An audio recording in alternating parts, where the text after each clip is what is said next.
Hello and welcome to the iBUG Cafe. I'm your host, Sree. This is episode 121, and today is June 8th, 2025. So tomorrow is a very important day for all those who love Apple because Monday is WWDC, which is Apple's Worldwide Developer Conference. And this year, it's going to be one of the biggest changes to the iPhone, so stick around for that.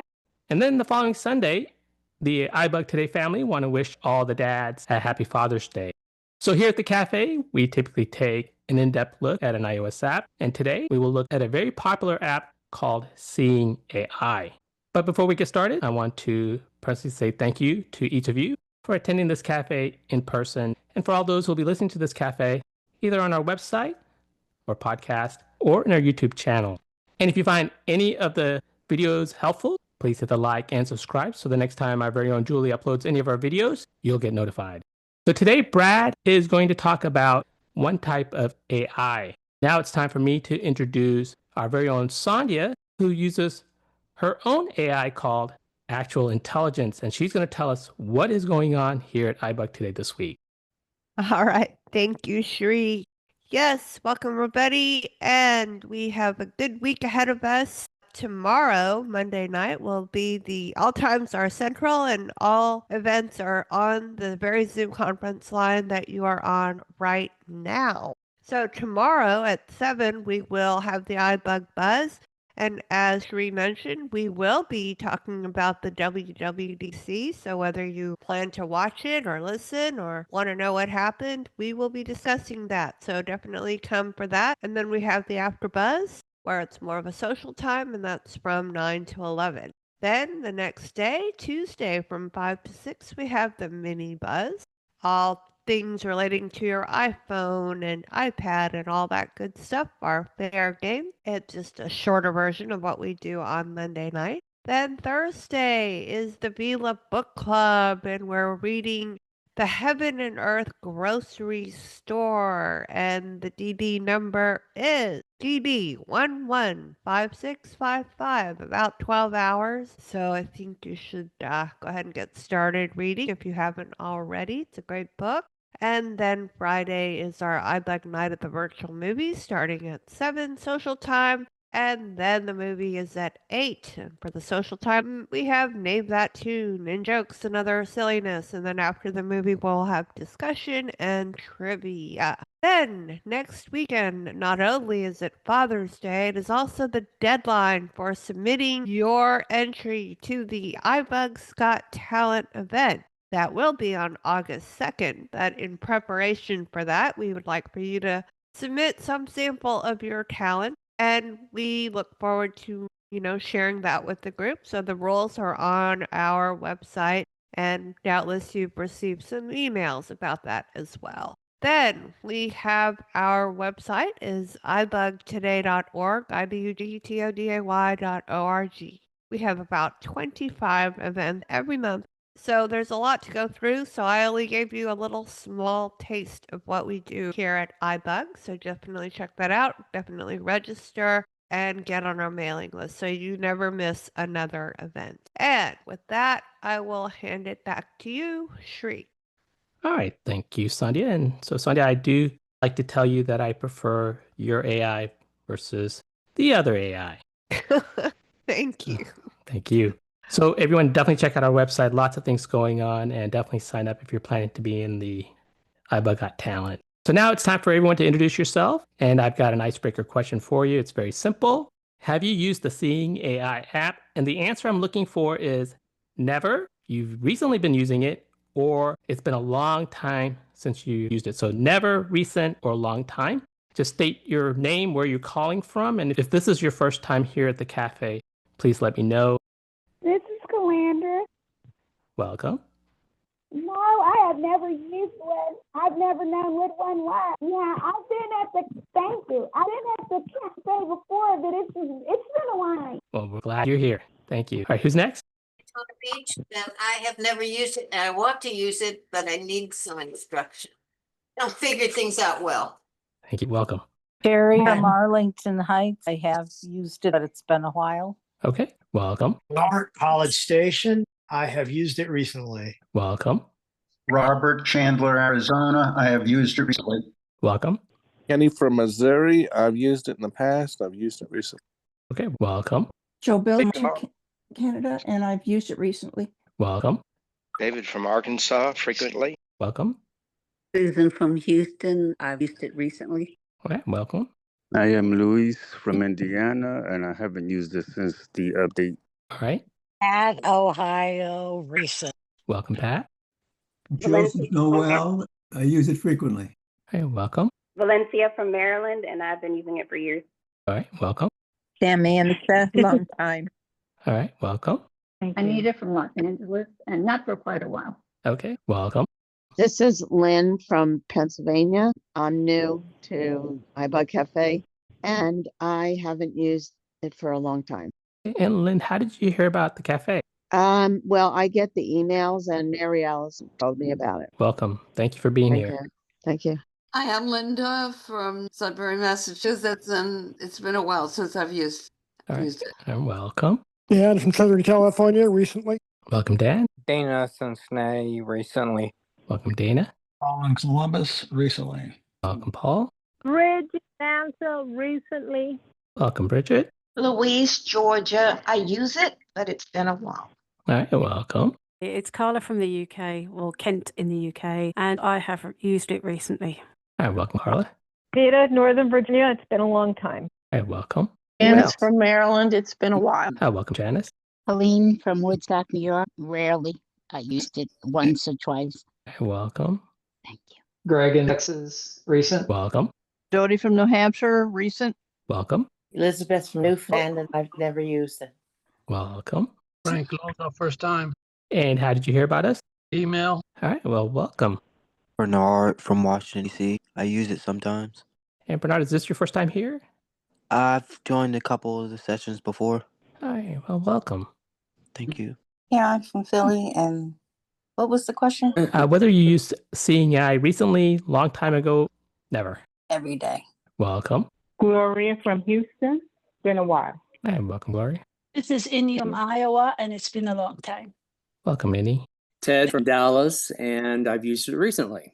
And welcome, Ted. Deepak Pai, Maryland, never. All right, welcome, Deepak. Lily from Ontario, Canada. Haven't used it since the recent update. Okay, welcome. Thank you. Mosquinata Douglas from Akron, Ohio, recently. All right, welcome. Have you been here before? This is my first. And how did you hear about us? Through email, through NFB community service. Great, great. Welcome. Thank you. Brian from Ontario, and I used it last Friday. So is that recent enough? That is recent. Well, welcome, Brian. This is Sarah from Vermont. Hey, Sarah. I use it for currency, and that's pretty much what I use it for. Okay, well, we're just going to show you lots of other things that it can do. Well, welcome. Thank you. Marion from Ohio. I attempted to use it a few years back and couldn't make heads or tails of it. And I did try to use it again recently. And again, didn't really feel like I was getting anywhere with it. Well, and this is my first one, the first one of these to ever attend. Okay, and how'd you hear about us? Several different people from the NFB told me about it here recently. Great, great. Welcome. Linda from Hamburg, recently. All right, welcome. John, BC, Canada. Hey, welcome. And recent. Okay. My name is Amy. I'm from Los Angeles. My first time. How did you hear about us, Amy? My friend Anita. Okay. And I've used it, but not since the update. Okay, well, welcome. Thank you. Michael and Sandhya, how about you guys? And they're from Houston, and I use it all the time, and I'm hoping that we'll find out where everything that I need has gone. Okay. Jerry Houston, never. All right, Julie, welcome. Brad in Dallas, been using it a lot lately, but I've been using it since the beginning. Oh, welcome, Brad. I'm from Ontario, recent. Welcome. Anyone else? And this is Sarah from Houston, and I'm with Sandhya too. I use it all the time, but where did it all go? Well, hopefully we'll be explaining all that today, and you'll get a better understanding of it. Anyone else? Frankie from Northern Virginia, never. All right, welcome, Frankie. Michael, how about you? Yeah, recently. All right. From Texas, by the way. All right, anyone else going once, twice? This is Sree. I'm from Virginia, and I just started using it when I was doing this presentation, so I haven't used this for a while. Today's presentation, we broke it down into 3 parts. The first part is about 35 minutes long. In this, we're going to talk about the app install, the home screen layout, and the Read tab. The second part is about 38 minutes, and we're going to go over the Describe tab, the Product channel, Person channel, Currency channel, and the Find My Things channel. And we'll conclude our presentation with the third part, which is about 15 minutes long, and we'll cover the World channel and the Light channel. Now, before we get started, I do need to introduce my presenter today, Brad Schneider. He did a really in-depth job. I was very impressed with his presentation of this particular app. And Brad, welcome. And I wanted to ask you if you wanted to say anything before we get started. Well, thank you, Sree, and thank you everyone for joining us today. I really like this app. I discovered it, as I'll mention in my intro, a week or so after it came out, and I have been using it pretty consistently ever since. I have always thought of it as the Swiss Army knife of AT apps for your iPhone. There's so much in this app, and they have been evolving it over the years, as we will see, and as some of you may have discovered. So let's just go ahead and get started, and we'll take a look at it all together. All right, sounds good. Thanks, Brad. Julie, let's go ahead and mute everyone, and we'll go ahead and start with the first part of our presentation.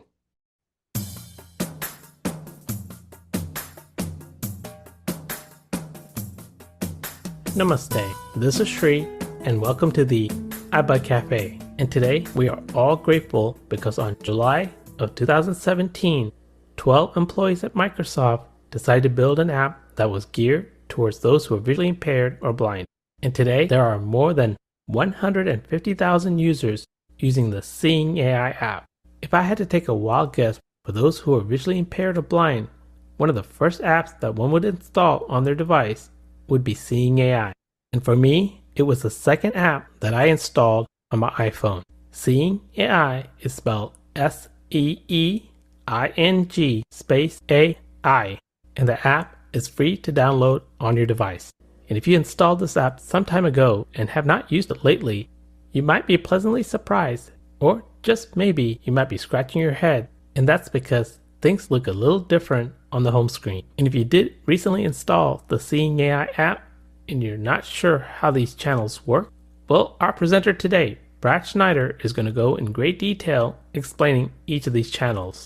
And one good way to compare these channels is to a Swiss Army knife, since this app offers so many different features. So let's take a look at some of the things that Brad's going to cover in his presentation, including an introduction and app overview, and then an overview demo of the reading and image description features and all the other channels. So he's got a lot of things to cover. So Brad, take it away.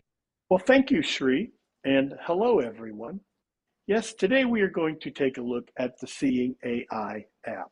As Sree mentioned, this app debuted in July of 2017, which was almost 8 years ago, and it has come a long way since then. I first learned about this app probably within a week or two of its introduction and have been using it ever since. When the app first was released, Microsoft stated that this app was part of their ongoing research into artificial intelligence. And users of the app, when they first opened the app, were presented with a disclaimer screen that stated that use of this app was free, but users consented to having their usage data analyzed by Microsoft as part of their ongoing assistive artificial intelligence research. So there's an old saying that says, if you're not paying for a product, you are the product. But when it comes to the Seeing AI app, this app has so much to offer to the blind and vision impaired user that I think it's more than a fair trade-off. That Microsoft provides this app to our community for free, and we are happy to help them analyze what we do with the app because they are using that data to improve the app. Well, first let me say, you get the app from the iOS App Store. As I said, it is free. If you open up the App Store, select the Search tab at the bottom of the screen, type Seeing AI as Sree spelled it for us, Seeing AI, SEEING space AI, although you can do it without the space between seeing and AI. It will find it nonetheless. Tap the search button on the keyboard and it will be at the top of your search results. There is a get button indicating that it is free. Tap on it and the app is downloaded to your phone. And then you can open it up. I have mine open, so let's open up my phone and we'll take a look at the app's layout and the tabs and channels and what we have to offer. So here we go. I have the Seeing AI app already open on my iPhone. If you don't, you can always ask Siri to open it for you or find it wherever the Seeing AI icon is on your iPhone's home screen. So let's take a look at the layout of the app. Already up at the top, menu. Menu button. Okay, we have a menu. We'll come back and look at that in a second. Quick help button. We have quick help. We'll look at that as well. Take picture button. Okay, we have take picture. Document detection off button. Recognizing English button. Okay, what we are on the first tab. It is the read tab. Okay, here we get to that. Selected. Read tab. Okay. 1 of 3. There are 3 tabs. As Sree mentioned, if you've used this app over the years and haven't looked at it in a while, it has had a revamp and the home screen of the app looks a little different than it did. They have added these 3 tabs here, which give us the 2 most commonly used features of the app. Describe tab. 2 of 3. The Describe tab, which lets us take a picture and describe our environment or look at photos, videos even, I have learned, in our iPhone's camera roll, use artificial intelligence to describe them. And we'll be taking a look at all this as we progress through the app. Then we have next the More tab. 3 of 3. Those are 3 of 3. Those are 3 tabs. And if we do a 1-finger double tap on the More tab, Selected. More tab. 3 of 3. we will then find the channels. When I swipe to the right, Channel. Product. Adjustable. there are several products here, and you heard it say adjustable. I am on the product tab, which means we use this to scan barcodes and get information about products. I'm going to flick up to move through the channels in a forward direction, flick down to move back through the channels back towards the beginning. So let's flick up once. Person. We have the person channel. You can use this channel to take pictures of family or friends, and then the Seeing AI app will identify people that you have taken pictures of in the photos or the scenes or in various places, as we will see as we continue to explore the app. And let's continue swiping up. Currency. Currency, that is your currency reader, has a wide variety of currency that it will identify, and we will look at this channel a bit closer as we progress. Find my things. Preview. Find my things. Now, that allows me to identify an object. Later on, when I look at this, we will see where I have identified my AirPods, and then I can find it if I drop it on the floor, which I demonstrate. I also demonstrated how to identify my keys, and we will look at how I find them as well. Now, we heard it mention preview. Find my things, and the next channel, which is the world channel, say preview. That tells us, that is Microsoft's way of telling us these 2 channels are using the newest cutting edge artificial intelligence technology. And they are letting us know that they are still in development and are subject to change. Features could be added, features could be taken away, and it's under constant development. And that is Microsoft's way of letting us know that. Let's flick up and we'll go to the world channel. World. Preview. World allows us to gather data from the world around us. I demonstrate later how to use my camera to view my surroundings indoor, because you need walls and a defined space. This one does not work outdoors. So you need to be in an indoor space. World. Preview. It said preview. Another thing to mention about this is the Find My Things and the World channel. Since they are looking at your surroundings, Find My Things is looking at finding something on the floor and letting you know how far away that is. And the World channel is looking at stuff around you and telling you how far you see it. This technology requires the ability to judge distance or measure distance, and that means this technology in these two channels depends on LiDAR, which is a feature found only in the Pro and Pro Max iPhones. It debuted in the iPhone 12 Pro and Pro Max and has continued on through the current iPhone 16, which is what I am using. It has not been incorporated into the other models of the iPhone, the regular iPhone 16 or the 16e. It has remained a Pro or Pro Max only feature. And so I'm not sure how these features would work if you do not have LiDAR. Obviously, their capabilities would be diminished, and I have never tried it on a phone that does not have LiDAR. Moving along. Color, gray. We have a color app, and this is like many color identifiers. And then the last one is a light, and it detects light. We'll talk about that one a little bit later too. Let's go back up here. Read, tab, one I'm of gonna 3. do a one finger double tap and put it back on that read tab. Selected, read, tab, 1 of 3. Let's go back up here to the upper left corner of the window. Menu, button. I did a 4-finger single tap, and I'm on a menu button. Do a 1-finger double tap. Close, button. Open it up. Now, obviously, it's on the close button, which is in the upper left corner of the menu that we've opened. Browse photos, button. Browse photo. I cleared my photo permission, and I believe this is where we're going to get a screen that asks us for permissions to let Seeing AI access camera roll. Do a 1-finger double tap. Alert, Seeing AI would like to access your photos. And now it is asking us for permission to access our photos. Your back, button. Back. As part of the Describe Scene tab, it has the ability to look at the photos in your photo library and identify. Scene, it'll give you information about it. And the persons that you identify in the persons channel, if it sees them in a photo or even a video, it will mention them to you. Help button. There's help, and that is a help menu. It is lengthy. We just quickly open this. 1-finger double tap on help. Back button. 1-finger swipe right. Help heading. Seeing AI heading level 1. Okay, let's listen to a little bit of it. Seeing AI describes the people, text, and objects around you. Using your phone's camera, the app says what it sees. Seeing AI is split into 3 tabs: read, describe, and more. Seeing AI is an ongoing research project.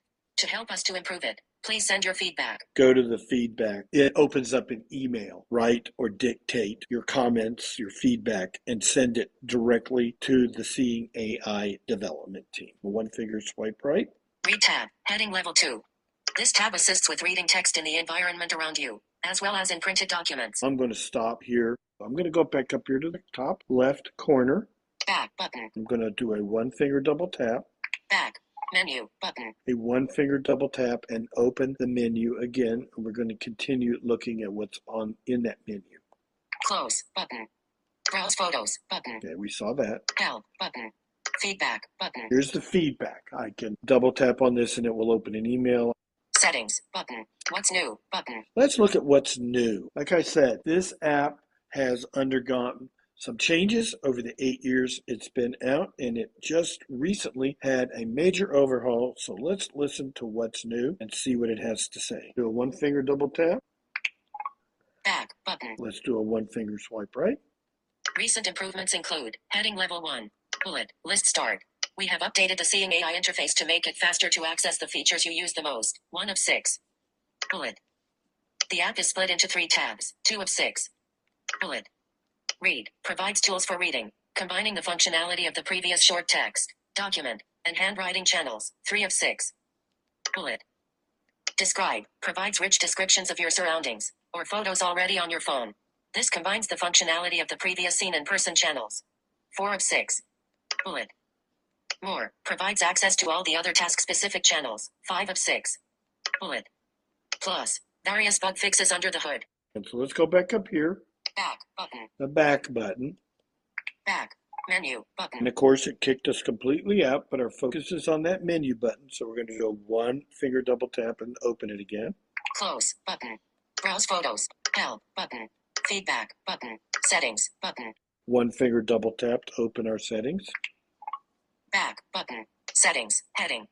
Currency button. All the different country currencies. Configure Siri shortcuts button. We'll look at that separately. Configure home screen shortcuts button. Allow you to do a one finger double tap and hold or a one finger triple tap. A shortcut menu is what Apple calls them.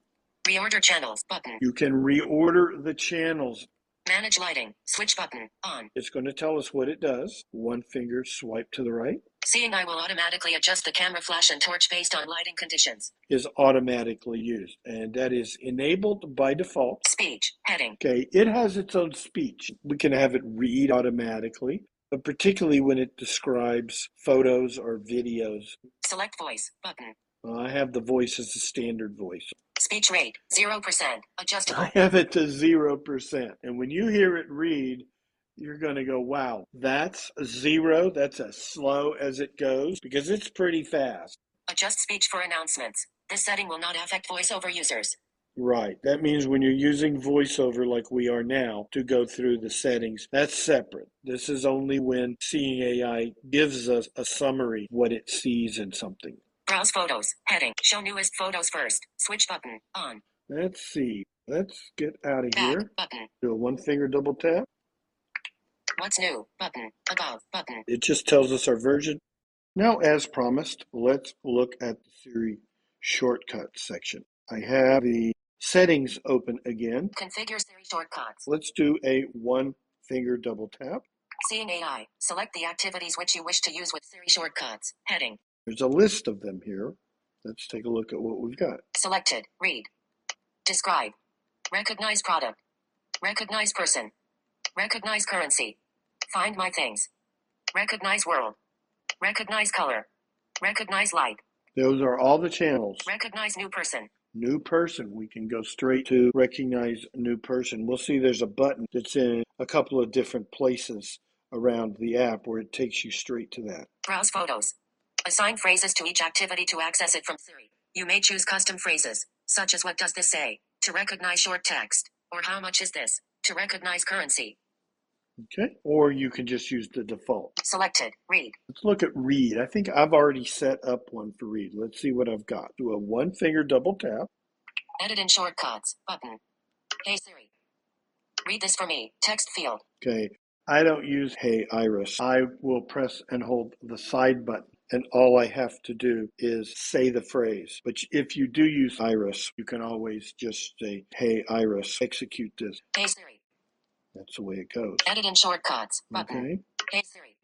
Read this for me. Text field. It had, when I first opened it up, in this text field was the word read, and I added Text field is editing. Read this for me. Insertion point at start. So when it opens Seeing AI, it will go straight to the Read tab. I'm laughing because after I did it, I realized that if you just open Seeing AI from scratch, it always opens to the Read tab. So as setting up this shortcut that says, read this for me, and just say, Siri, open Seeing AI does the exact same thing. There's not a back button. Done button. I'm just going to hit the done button. Find my things. Let's look at find my things. Edit in shortcuts. Button. Okay. Hey Siri. Find my things. Do a one finger double tap. Text field is editing. Find my things. Insertion point at start. Words. Find my things. It says things. Characters. I'm going to back off that Delete. S. S. So it says find my thing. Dictate. And add something to it. Do a one finger double tap. For me. Inserted for me. Start of look. Hey Siri. Text field is editing. Find my thing for me. Character mode. Okay. Insertion point at start. Okay, so I've edited it. Shortcut added. To use it, say this phrase to Siri. Done button. Do a one finger double tap. All right, let's set up a shortcut for recognize world. So I'm going to do a one finger double tap. Edit in shortcuts button. Change voice phrase button. And I'm going to ask it to recognize the world around me. Do a one finger double tap. Recognize the world around me. Inserted recognize the world around me. Shortcut added. To use it's it, already done say it. this phrase to Siri. Done button. Hit the done button. Do a one finger double tap. Selected. Let's close the Seeing AI app. Close Seeing AI. Close. Let's use that phrase to open Seeing AI, and it should go straight to the World tab. Here we go. Recognize the world around me. And it's doing it. It is open. World. Preview. And it is Adjustable. open Seeing AI directly to the world. So there you have it, how you can configure Siri shortcuts in the Seeing AI app. And now let's take a look at home screen shortcuts. Let's look at the Seeing AI icon on my home screen, and let's see what's already there by default. I've got it right here. Seeing AI. I'm going to do a one finger double tap and hold. And like I said, if you prefer, you can do this with a one finger triple tap. But here we go. Remove app button. It opened up the standard iOS home screen shortcut menu, but there are some things added to it at the bottom. So here we are. I'm going to swipe right. Remove app button. At the top, remove app. It's where you just delete it from your iPhone screen. Require Face ID button. You can actually make it so you have to use Face ID. I believe this is standard. You can do this on probably a lot of apps. I don't know that that is Seeing AI specific. Share app button. Share it. Edit home screen. Scene button. Here we go. These are the Seeing AI specific things. Scene. Person button. And I find that interesting because they don't call it scene anymore. So that's left over from the way Seeing AI was before. You'll often find that when an app gets updated, there's little things here and there that didn't make the update. So we had scene. Scene. Person button. Person. That's the person channel. Product button. Product. Document button. Document. The document reader. See, they don't call it read tab, they call it documents. Dismiss context menu. And button. we can dismiss the context menu. Do a one finger double tap. So let's close this. And I believe I still have the Seeing AI app open. App switcher. Seeing AI. It's in my app switcher. So available. We're going to do a one finger double tap and open it up. Seeing AI. Seeing AI. And here it is. I have it open to settings. Configure Siri shortcuts button. Here's what we just looked at. Configure home screen shortcuts. Let's look at configuring home screen shortcuts. Do a one finger double tap. Current shortcuts. Heading. Okay, that's the heading at the top. Remove document. You can remove Reorder document button. or Draggable. reorder it. Okay. Remove document. I don't want to remove available. It. Reorder document button. Draggable. Okay, draggable. It says draggable, but I believe you flick up or down. Let's try it. Move down. Activate. Default. Delete. Okay, I can only move it down because it's at the top of the list. Let's move to the next one in the list. Remove product. And remember, product was in the list, so I can flick up or down. Delete. Delete it if I want. Move up. Move up. Move down. Because this one's not at the top of the list. I get to move up as well as move down. Activate. Default. Activate. And I'm not going to do that. Reorder product button. Draggable. That's a button there. You can double tap and hold your finger on it and drag up and down. Or you can do like I did, using flick up, flick down gesture to either move it up or down. Remove person. It's a button. Move down. Activate. Default. Delete. Because I'm on the button that says remove person. That's what activate does. Okay, we don't want to remove it. Delete. If I move. Reorder person button. Draggable. Now if Actions I flick available. up or down. Delete. Move up. We still have delete. Move down. Activate. Default. Okay, we're leaving it. That wouldn't move. Remove scene. Don't want to Actions remove available. scene. Okay. Reorder scene. But these are the shortcuts currently available on the home screen. Long press on the Seeing AI icon on the home screen and select an item to jump directly to that channel. iOS limits the number of shortcuts on the home screen to 4. Okay, 4. So that's why there's 4. So if we want to add one, and down below are the list of ones we can add. Let's see what we've got. Available shortcuts. Heading. Insert color. Color, right? Insert currency. Insert describe. Insert find my things. Insert light. Insert read. Insert world. If you want to add one of these, we are going to have to take away one from above. Reorder scene. Button. Remove scene. Reorder person. Remove person. Reorder product. Remove product. Reorder document. Button. Draggable. Well, I Actions don't want to available. remove one, but let's try it document. anyway. Let's remove document. I flick down to delete. Delete. Button. Do a one finger double tap. Performed action. Got removed. I've only got 3. Actions I'm available. putting my finger on it like Explore by Touch. Remove scene. Remove person. Remove product. And that's all I've got. Actions Now let's available. look down here. Available shortcuts. Heading. Okay. Insert color. Insert currency. Insert describe. Insert find my thing. Insert light. Insert read. Insert world. Well, let's add one. Insert currency. Insert currency. Okay, I did a 1-finger double tap and it should have inserted it. Current shortcuts. Remove product. Reorder product. Remove person. Reorder person. Button. Remove scene. Reorder scene. Button. Remove currency. There's Actions currency. available. Let's move it up to the top. Let's flick up Actions on available. currency. Let's move it up to the top. Move up. Moved above. Remove scene. I did a 1-finger double tap on it. Move up. So I'm going to do a 1-finger double tap. Moved above. Remove person. And it moved above person. Move up. We'll move up again. Do a 1-finger double tap. Moved above. Remove product. Okay. Current shortcuts. Remove currency. Reorder currency. Currency is Actions now at available. the top. Remove person. Remove scene. Now I Available. wonder what happened to document. Insert read. Now it says read. So it took document away, and now it says read, which makes sense. Document was the old name for that channel. So that's very interesting. So let's go back to the home screen.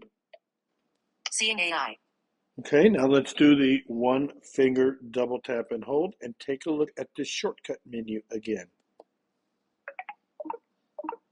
Remove app. Button. Okay, start at the top. Scene. Button. There's scene, Person. Button. person, Product. Button. product, Currency. and Button. currency, the one we added. Now I do notice they're in the opposite order in the Add Shortcuts menu where we just were, so you might want to keep that in mind. And if you want one to come first, you might want to order them differently. That's interesting that they're inverted. So now we've looked at how to configure home screen shortcuts. I believe that's all we have. The app's layout and the tabs and channels Seeing AI app.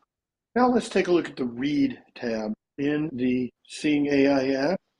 This is what I think to be probably the most useful feature, or should I say at least it's the one that I use the most. I have several OCR apps on my iPhone, and this is the one that I use more than any of the others. So let's open it up, take a look at it, and let's see why I think so highly of it.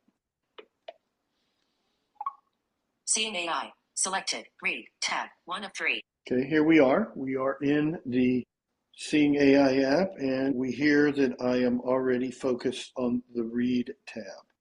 The Read tab has evolved a little bit over the years with Seeing AI.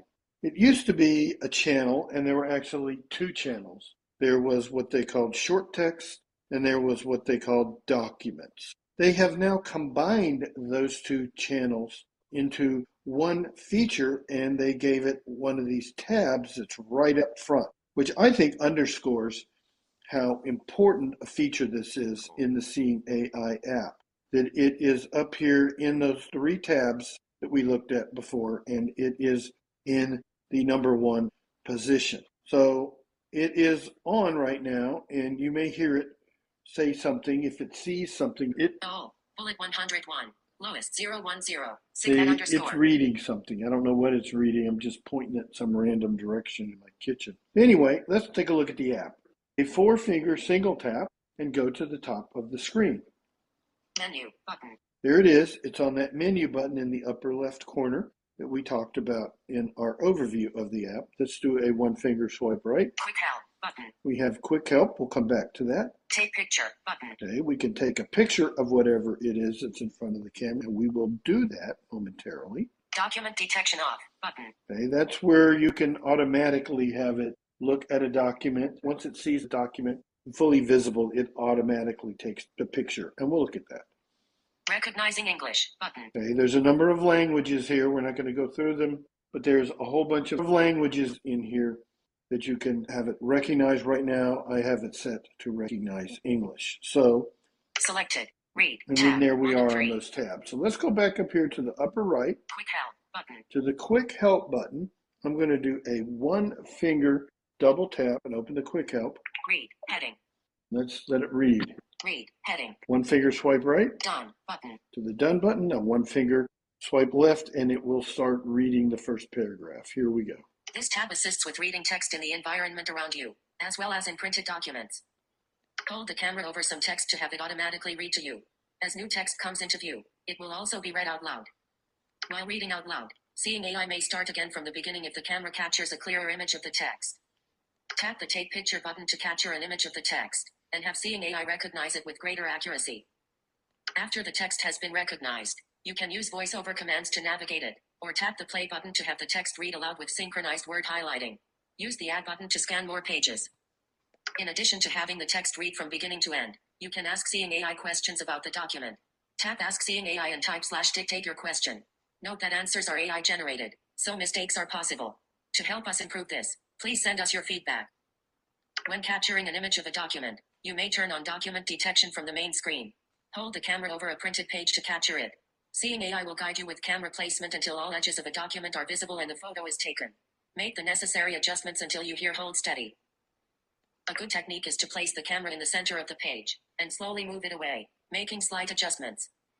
Document detection works best when there's a high contrast between the page and the background, like a white document on a dark surface. Works best Okay, that's the end of the line. So let's go up here to the upper right, Done where we found that Done button. Do a one finger double tap to close it. Now we are back in the app. Okay, so let's see how this works. I've got a couple of things here to read.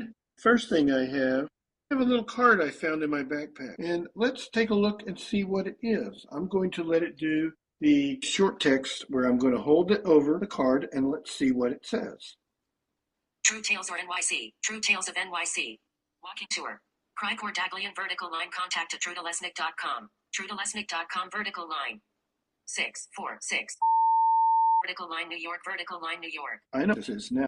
A business card I got from a guy who led a walking tour that my son and I did in New York City a couple of years ago. Wow, this has been in my backpack a long time. Now, I'm going to hold this over here, and I'm going to find Take picture button. Let's take a picture of it and see what it does, okay? Do a one finger double tap. Processing. You hear it processing. Back button. Okay, now I have it in another screen. Let's go through it. It'll read it to me a little slower. Let's do a one finger swipe right. Page 1 of 1. Heading. Page 1 of 1. We'll play with Play. YC walking. Cricor Daglian vertical line contact at trudalesnik.com. Trudalesnik.com. It said Tricor. Now let's spell that. Using my rotor. Lines. Words. Cricor. Cricor. Characters. Cap K. R. I. K. O. R. Space. Cap D. A. G. L. I. A. N. Space. I don't know what that is. That almost sounds like somebody's name. Using my rotor. Words. Vertical line. Contact at Trudalesnik. Let's do that character by character. That sounds a little strange. Using my rotor. Characters. At T. R. U. E. T. A. L. E. S. N. Y. C. True Tales NYC. Okay? Period. C. O. N. True Tales NYC. Space. T. R. U. E. T. A. L. E. S. N. Y. C. Period. C. O. N. Okay, they got the website. Space. Vertical line. Space. 6. 4. 6. Hyphen. Okay, this got his phone number. Vertical line. Space. Cap N. E. W. Space. Cap O. R. K. Space. Vertical line. Space. Cap N. Cap Y. All right, so I was able to read it with the short text feature real quick. And it kind of read it all like that, but it was a little confusing, so I took a picture of it using the Take Picture button, and now I have greater detail. There's also a button here down at the bottom. Play button. I can play it, okay, as opposed to letting VoiceOver read it. Let's do a one finger double tap on this play button and see what we get. True Tales of NYC walking tours. Cricor Daglian. Contact at trudalesnyc.com. trudalesnyc.com. 646-875-8503. New York, NY. Okay, not bad. That was a little fast. I believe I can adjust that in the settings, but usually I let VoiceOver do my reading on this stuff. So that was pretty cool. Let's hit the back button and let's get out of here. Do a one finger double tap. Back. True Tales off. Now I'm back to the main screen. Now I have here a little box. So a little product I bought. Let's see if we can take a look at it and see what it says. Anchor. The world's number 1 Malayo charging drone. Solo. It is a little Anchor portable charger that I can carry around in my backpack and charge up my iPhone or anything else I need. So I was able to just point my camera, didn't have to do anything, at this box and read it to us, what it was. So that's nice. Now I have here another piece of paper. It's an 8.5 by 11 piece of paper.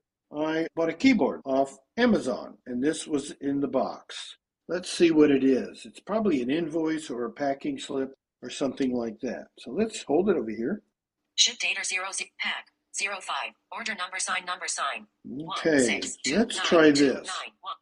Quick help button. I'm not going to go to take picture. Document detection off button. Let's try document detection. Now you have to turn this on every time you use it. That's the one thing I don't like about this. Turn document detection on. Do a one finger double tap. Bottom edge not visible. Okay, now I've got my iPhone. I got the screen facing me. The back camera's in the upper right corner. It's really the upper left when you're looking at the back. But I've got the camera positioned about in the center, and I'm going to raise it up. Edge is visible. Let's listen. Hold steady.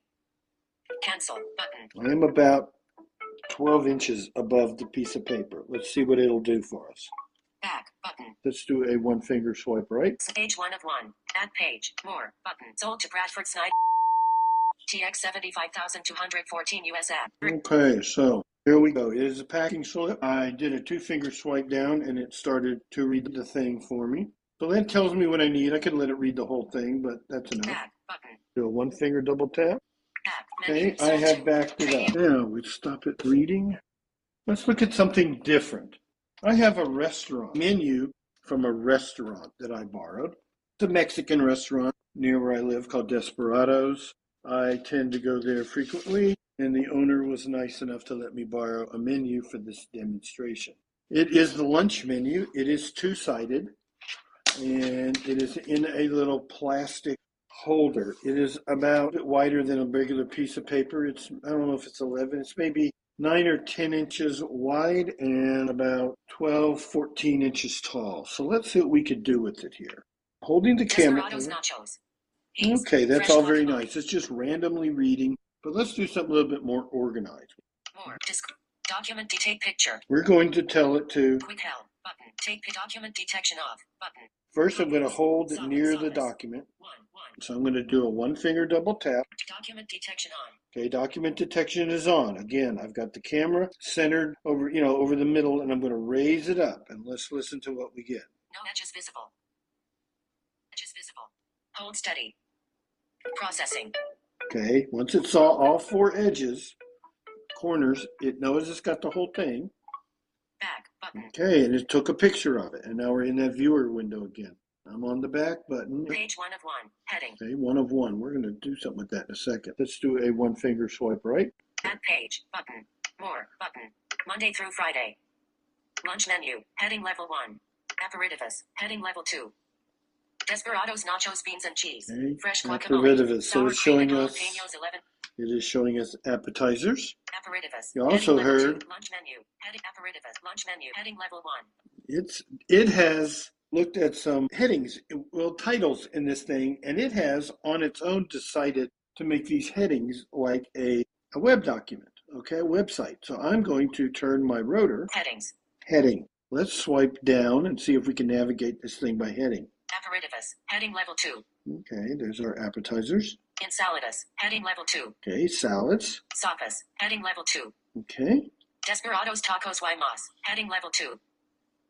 Sopas. Heading level 2. Okay, so it's individual. Ensaladas. Heading level 2. Sopas. Heading level 2. Desperados tacos y más. Heading level 2. Okay, we see its categories. Heading not found. Now there's no more headings. I'm on the Desperado tacos. One finger swipe right. Tacos adobadas. 2 lightly fried com-40s filled with jack cheese, adobado grilled chicken and fresh pico. Served with rice and sopa de frijol 12.29. Sounds good. Swipe right again. Tacos albanil. Our famous brisket facas. 2 corn tortillas. Slow roasted brisket. Bean soup. Rice. Warm tomatillo salsa. Onion. Cook nitro and lime 12.99. Okay, that's cool. But let's do something different. We go up here to the top right corner and we heard more button. First, let's look in more and see what we get. Do a one finger double tap. More alert. Page info button. Let's do a one finger swipe right. Rescan current page. Button. Delete current page. But delete all pages. But cancel. Button. But we heard I can delete a page. I can rescan the page. That's good. So I'm going to hit cancel. Do a one finger double tap. I'm happy with what I got. More. Button. Add page. To the left of the more button, I did a one finger swipe left. There's an add page button. So before I do that, I'm going to turn the menu over and I have the other side. Okay. Let's do add page. I'm going to hold my phone down very close to the document so it won't see the edges. And I'm going to hit the add page. I'm going to do a one finger double tap just to review. More. Add page. Button. Okay. Now I'm going to do the one finger double tap. Add page. Seeing AI. Take picture. Button. Okay. And it should be on. Top and left edges there not it is. visible. Hold steady. Seeing AI. Cancel. Button. Back. Button. You heard it. It had a take picture button, but it did not have the document detection because I had already turned it on. It had already scanned one side. So let's see what we've got here. Let's do a one finger swipe right. We're on the other page now. Let's see what's down here. Chef Ricky's daily lunch specials are available on their off days for an extra $1. This is page 2, the back side. Mama's Gisses. Mexican stew. All Gisses are served links. Headings. Page 2 of 2. Plato's Fuertes. Heading Norms Cameron's Acapulco's. Heading level 2. We have headings on this side as well. Heading not found. Plato's Fuertes. Page 2 of 2. Heading. Heading not found. Now, just like any other document, Previous page. Button. that's what I want. Previous page button. Do a one finger double tap. Previous page. Dimmed. Okay, now we're back on the first page. Lunch menu. Heading level 1. Okay. Previous page. Now I could hit button. this play button. We're not going to do that, but it would read it again. Previous page. Dimmed. Okay, that's where I did previous page. It's a 2-page document, like I said. Next page. Button. Vertical scroll bar. Now, but 8 we pages. have this other. Ask Seeing AI. Button. We have this Ask Seeing AI button. This has an AI feature built in. So I'm going to do a one finger double tap on this Ask Seeing AI button. Ask Seeing AI text field is editing. Ask a question. Insertion point And start. what I have here, this is pretty much just like you would see in your Messages app. I have the keyboard down here on the bottom of the screen. Let me touch it. Explore by touch. Cap F. Cap A. Cap O. Cap L. So you see I have my keyboard. Empty list. Text field is editing. Ask a question. Character Text mode. field. Insertion point at I start. can ask a question. Send. Dim. And then there's a send button. Right now it's dimmed because I haven't typed anything Text in there. field is editing. Ask a question. Character mode. And Insertion rather point than at start. type, Dictate. there's a dictate button, Dictate. just like in text messaging. Let's ask it a query. Dictate. Here we go. Dictate. Do a one finger double tap. Tell me about the tacos on the menu. Inserted. Tell me about the tacos on the menu. And I did a 2-finger double tap to stop the dictation. Let's Empty list. put my finger. Text field is editing. Back Tell me on about the the text tacos on the field. menu. Character mode. Okay, Insertion point at end. Okay, I'm going to do a 1-finger swipe right. Send button. Do a 1-finger double tap. Tell me about the tacos on Hear the it menu. processing. The menu offers a variety of tacos. 1 star tacos adobada star. 2 lightly fried corn tortillas filled with jack cheese, adobado grilled chicken, and fresh pico. Served with rice and sopati frijol for $12.29. 2 star tacos albanil star. Famous brisket tacos with 2 corn tortillas, slow roasted brisket, bean soup, rice, warm tomatillo salsa, onion, cilantro, and lime for $12.99. 3 star tacos al carbon star. 2 fresh flour tortillas with. Okay, 2 fingers on the screen to pause it, and you get the idea. Okay, so let's ask it another query. So it's going through all the tacos, okay? Let's ask it another query. Text field is editing. Ask a question. Character mode. Insertion point at start. It's there. That is active. So let's ask it about the chicken dishes. Dictate. Do a 1-finger double tap. Tell me about the chicken dishes on the menu. Inserted. Tell me about the chicken dishes on the menu. Okay. Text field is editing. Tell me about the chicken dishes on the menu. A 1-finger swipe right Send button. to the send button, and we'll do a 1-finger double tap. Send. Dim.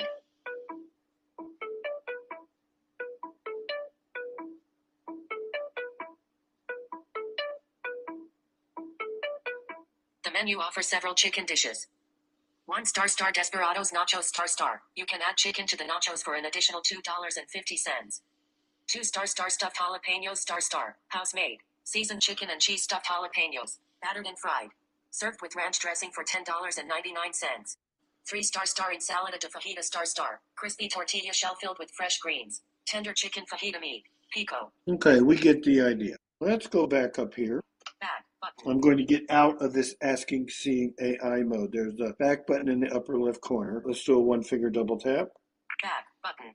And I am out of that mode. I'm going to swipe right. Ask Seeing AI. See, there's button. the Ask Seeing AI Share. button. Play button. Share button. Ah, there's a share button. What do you think we can do with that? I'm going to do a one-finger double tap. Share. Alert. Share images button. Share text button. Share HTML button. I can share this. Remember, it put headings in there. I can share it as an HTML, like a web page. Cancel button. Share HTML. Share text button. Share images button. It's not a picture. Share images. Share text button. Let's do share text. Do a one-finger double tap. Club Monday through Friday lunch menu. Okay, stop. Sree Roy. Messages. I can send it to Sree, or I can send it down. AirDrop button. AirDrop to my Mac or another device nearby. Messages button. Mail button. I can email it to myself. Reminders button. I can put it in the reminder. Notes button. Mail button. It's your usual share sheet. So Mail button. I'm going to hit mail. Monday cancel button. 2 text field. Let's email it to myself. Insertion point at end. B R A D Bradford Snyder. WBSJR. Okay, we're going to do a one-finger double tap.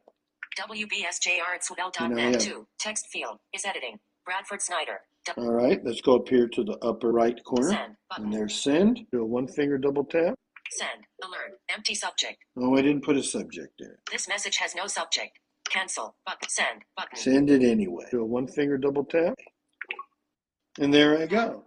I was able to send myself a copy of this text that I have sent. Okay? Now you saw I could have done all kinds of things with it. That is a quick overview of all the different things you can do with the Read tab in the Seeing AI app. Okay, that concludes the first part of our presentation. So now we're going to open it up for some questions and comments. This is Marcia. How would I update my app? I've got it on my phone. Well, in your app store, if you have it set to automatic update, it will automatically update. Okay, thank you. If you have not do that, you can either search for it as if you didn't have it, like I explained in the beginning of that recording. Go down there to the bottom where it says search, type Seeing AI, and it won't say get because you've already got it on your phone. If it's updated, it will say open. If it needs to be updated, it will say update, and you can do a one-finger double tap on that update button, and it will update it for you. Thank you. Thank you. Who's next? Lander. Yeah, go ahead. The app, this is an interesting question since I like reading a lot. Will it read like any type of textbook or storybook for you if you hold it over the page or something? I would recommend, you could use short text, but the problem with that is it just kind of randomly reads and starts over. I would try and scan the whole page. Now, if you have a magazine or something, you're able to fold it around so that it only sees one page at a time. And I would read it the same way that I read the menu or that packing slip by turning on, auto detect and let it raise the phone's camera up till it sees the whole page, and then it will snap a picture for you. If you have a hardback book, I've never tried it, but I would think it's going to have a problem determining the left page from the right page. But you know what? It might be smart enough to figure that out. But I would still try to put your camera in the center and raise it up and try and take a picture of the entire page. To do that. So I have a flip phone, not like an iPhone. Then it won't work. You have to have an iPhone, and I believe it may be available now on an Android, but I did not check because I don't have an Android. This is Janice. Go ahead, Janice. It is on Android, but my question is kind of similar. Many documents have two columns.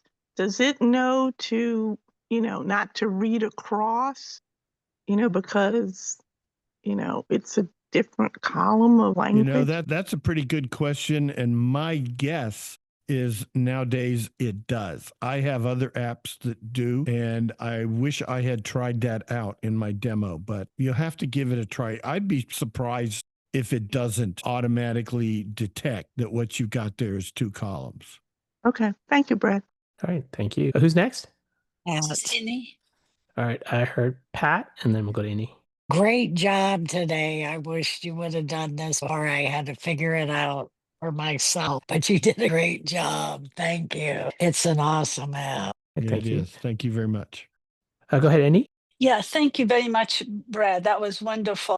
My question is, so look, when you did the ask that use the AI and ask about the what's tacos or the other items on the menu, is it only it will do that because you had taken the picture of the front and the back? I mean, your menu was only 2 pages. 2 pages, correct. Yes, it's looking at the entirety of the 2 pages and if I had only scanned the front and then asked a question, it wouldn't tell me about anything on the back because I hadn't scanned it. But since I scanned both sides, that's in that document then that's scanned. It is searching the entire 2 pages that I scanned. Okay, perfect. You answered it. Thank you very much. Thank you. This is Greg. Go ahead, Greg.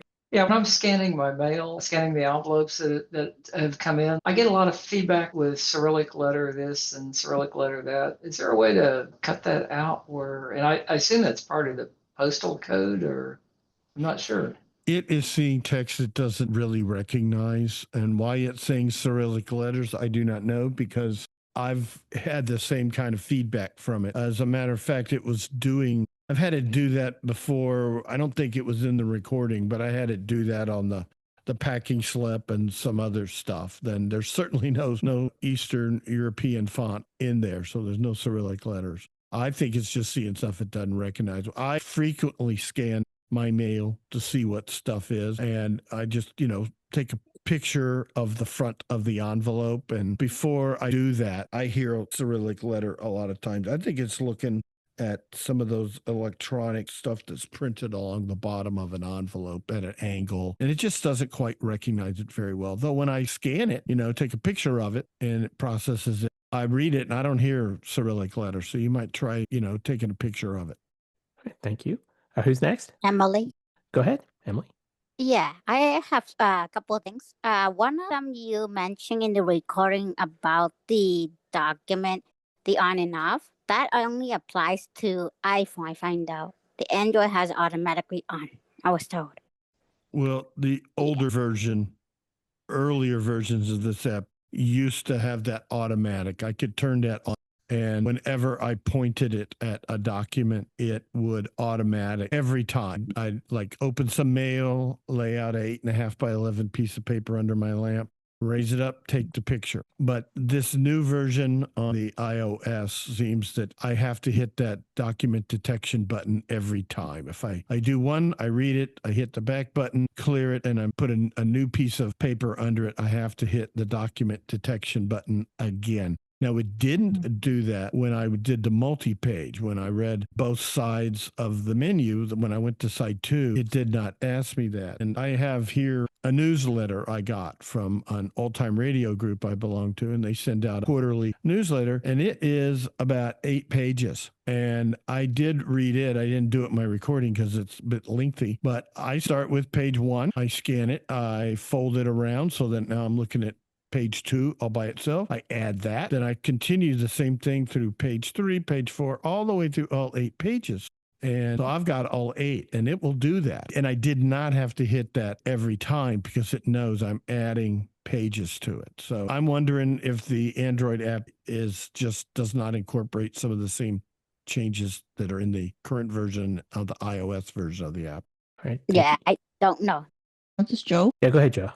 I'm not quite clear what the difference is between taking the picture and the document, because in the old one, the only time you took a picture was when you had the document.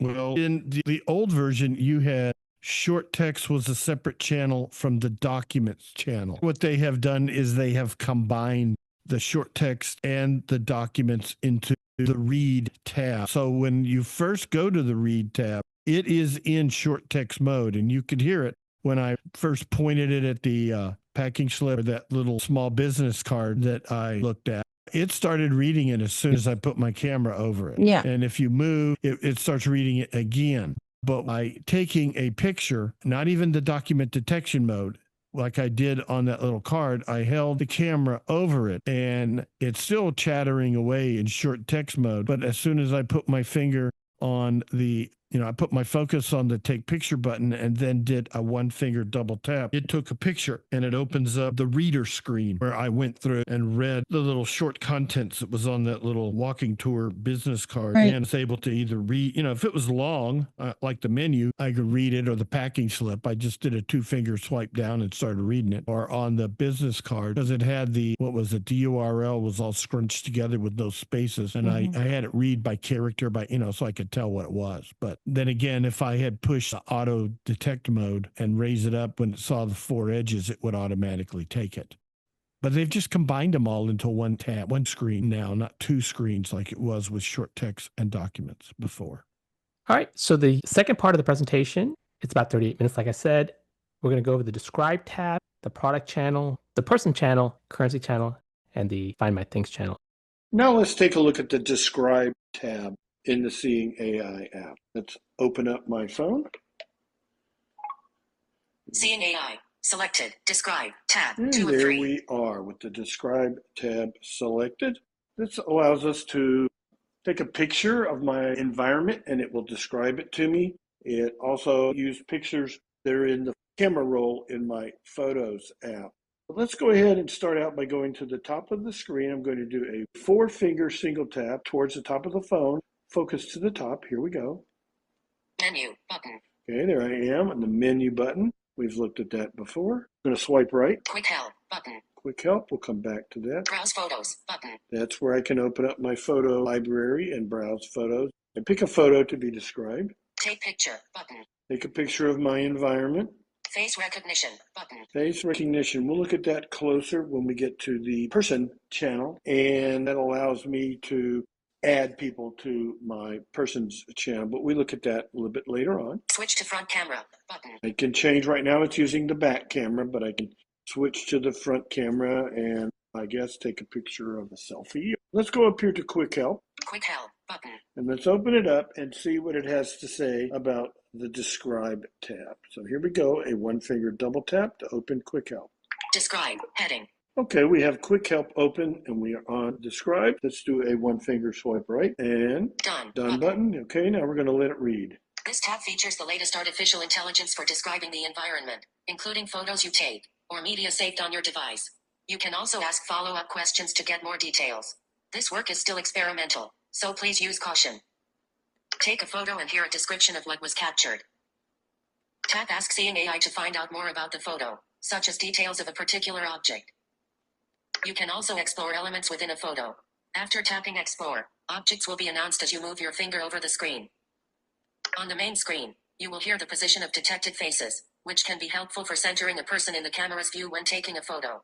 If you've taught the app to recognize a particular person, their name will be announced when they come into view. You can teach Seeing AI to recognize someone by selecting the face recognition button. Tap Browse Photos to go through photos and videos on your device. Image descriptions and responses are AI generated, so mistakes are possible. To help us improve them, please send us your feedback. And there we go. That's all it's got. So we're going to go back up here to that Done button. Done button. Do a 1-finger double tap and close Quick Help. Menu button. Okay. Quick Help button. We started out on the menu in the upper left corner. Now we're on Quick Help. Let's do a 1-finger swipe right. Browse photos button. The browse photo. We already saw that. Take picture button. Let's take a picture of my environment. I am in my living room. And let's take a picture and find out what we see in Brad's living room. Here we go. 1-finger double tap. Cancel button. It's processing the photo it just took. The image depicts a living room setting with a brick fireplace as the central feature. Above the fireplace, there is a framed artwork with abstract elements. The fireplace is equipped with a black metal screen. To the right of the fireplace, there is a built-in shelving unit with various items, including a clock, framed photographs, and decorative objects. A small potted plant is placed on the brick ledge next to the fireplace. To the left of the fireplace, a poster titled Grand Prix Dallas is mounted on the wall. Below the poster, a wooden shelf holds books, with one book titled Michael Connolly the Poet visible. A light fixture is attached to the wall near the poster. I'm going to swipe right. In the foreground, part of a sofa is visible, covered with a floral pattern fabric. 2 cushions with floral designs are placed on the sofa. The floor is made of dark wood, and a portion of a patterned rug is visible near the sofa. Ask Seeing AI button. So we got a description of what it sees, okay? And we're on Ask Seeing AI. That allows me to double tap and I can ask it a question. And it already told me what that Mike Conley book is. I did this before and it just said Michael, so I was able to ask it what that said. Let's see what it says about the bookshelf to the right. Maybe it mentioned there's a clock. Let's see if it can tell me what time it is. Ask Seeing AI button. Do a 1-finger double tap. Ask Seeing AI. Text field is editing. Dictate. Do a 1-finger double tap. Can you tell what time it is on the clock on the bookshelf? Inserted. Can you tell what time it is on the clock on the bookshelf? This is just like sending a text message. It has brought up the little on-screen keyboard, and there's a text edit field above the keyboard. Just like when you're in the Messages app, I'm going to swipe right. Send button. There's what I'm looking for, the send button. So let's send it to Seeing AI and see what it comes back with. Do a 1-finger double tap. Can you tell what time it is on the clock on the bookshelf?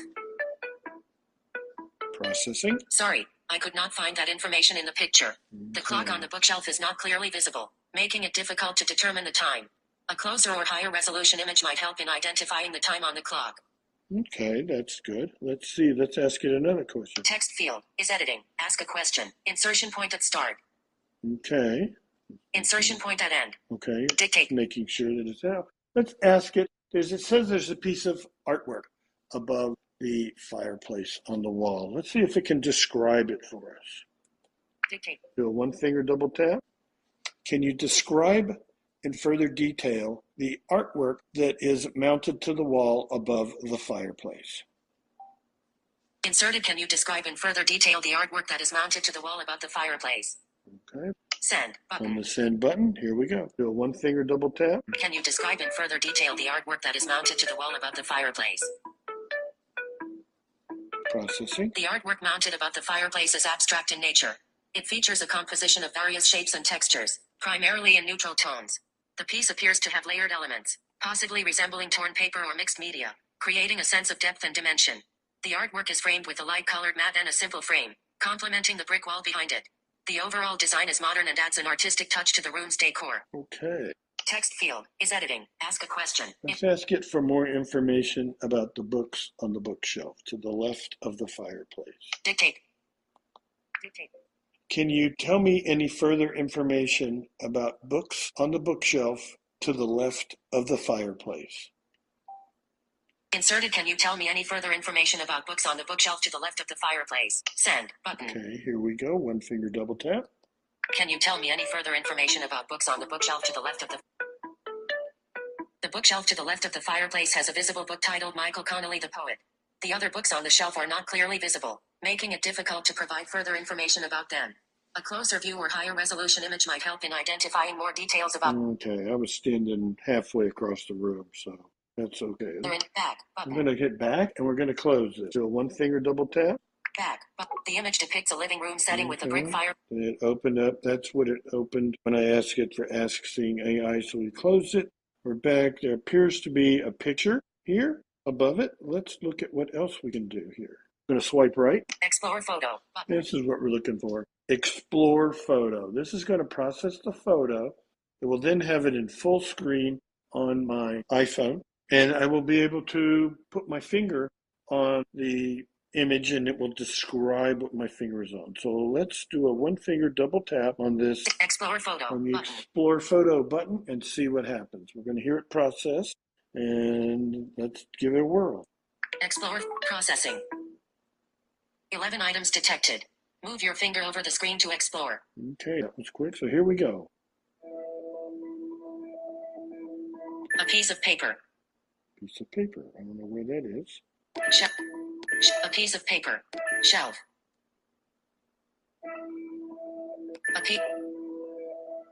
Recall 1. A black metal fireplace screen. A white flowers in a pot. A black round object on a white surface. Shelf. A black A white pillow with a floral design on it.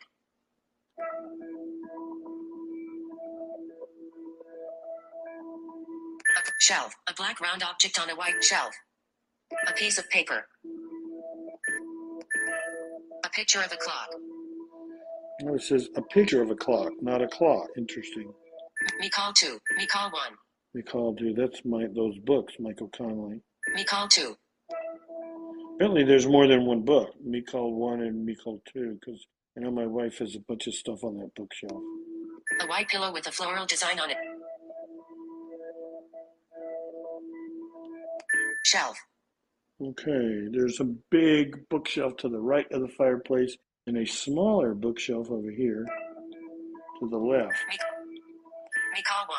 And that's where the other bookshelf is. Another feature of the Describe tab in Seeing AI is the ability to describe photos in the camera roll in the photo app of your iPhone. So let's take a look and see how this works. Browse photos button. We go to the Browse Photos button here in the Describe tab, and I'm going to do a one-finger double tap. Back button. Okay, back button. One finger swipe right. Browse photos. Heading. Quick help button. There's a quick help. Let's listen to what the quick help has to say. Seeing AI. Browse photos. Heading. Done button. Browse photos and videos stored on your phone. The first time you open a photo, Seeing AI will generate a description. For videos, the description will be played before each scene. When using VoiceOver to swipe through the thumbnails, you will initially hear a basic description. After a photo has been analyzed, you will hear the full description. Tips. Bullet. List start. On the details screen, move between items by swiping left/right. 3-finger swipe when using VoiceOver. 1 of 2. Bullet. It is possible to reanalyze a photo. We recommend this when, for example, you add a new person through face recognition. 2 of 2. Let's hit the Done button up here in the upper right corner. Do a one-finger double tap. Back button. We are in my photo library. Quick help button. Photo. Let's swipe through here and let's find a photo to analyze. Photo. May 2017. Okay, here's one from May 2017. Let's open it and see what we've got. Expand. One finger double tap. Cancel it is button. analyzing the photo. We hear that familiar sound. May 2017. The image shows a wooden door with a reddish-brown finish, set within a textured, light-colored stucco wall. The door features vertical panels and is adorned with decorative black metal studs arranged in a symmetrical pattern. At the top of the door, there is a rectangular glass panel with vertical black metal bars. The door handle and lock are black and located on the left side of the door. To the right of the door, mounted on the wall, is a cylindrical outdoor light fixture with a frosted glass cover and black metal accents. In front of the door, there is a rectangular doormat with a decorative border and the word welcome written in cursive. The doormat is placed on a concrete step, which is bordered by small white stones on the right side. Okay, that's a picture of my new front door from May of 2017. Now we all know what it looks like. Now, I already had opened this one in preparation for this recording and analyzed it. And so now we see that when I go back to it in my list of photos, I don't even have to open it up. I get the description that the AI did. So that's very interesting. Let's move and find another photo that I haven't already analyzed before. Photo, November 2016. Let's try this one. I have a pretty good idea what this is. Open it up, do a one-finger double tap. Expand button. Cancel. It automatically analyzes the photo. TX. Expand. November 2016. The image depicts 3 individuals standing together in a stadium setting. The central figure is the Texas Tech University mascot, Raider Red, identifiable by his large cowboy hat, red beard, and a jersey with the number 16. Raider Red is wearing black pants and oversized black boots. To the left of Raider Red is a person wearing a patterned sweater and jeans, while to the right is another person dressed in a white hoodie and jeans. The stadium is filled with spectators, and a football field is visible in the background, indicating a sporting event is taking place. That's very interesting that Seeing AI was able to identify the Texas Tech mascot, Raider Red, in this photo. And I know that is a photo of myself and my son taken at this football game. I thought that's what this might be. Okay, let's go back. Back button. Do a one-finger double tap. Back. Here's a video. April 2018. Now this is interesting how it will analyze a video. Now I've already looked at this, but it's not giving us the description. So let's open it up and let's see what we get. Now this is going to take a second to process. If your video is lengthy, this could take a while, but this video is pretty short. Let's do this, a one-finger double tap. Expand video. April 2018. Describe button. Let's hit the describe button. This one's a bit more interesting. Do a one finger double tap. April. Cancel button. It is analyzing. Let's Processing. listen. Please wait while descriptions for the video are generated. This may take several minutes, depending on the length of the video. Okay. This one's taking a little longer. The segment captures the beginning of a NASCAR race with cars lined up on the track at Texas Motor Speedway. The atmosphere is bustling, with a backdrop of a busy area and grandstand filled with spectators. The cars are seen in a static position, ready for the race. The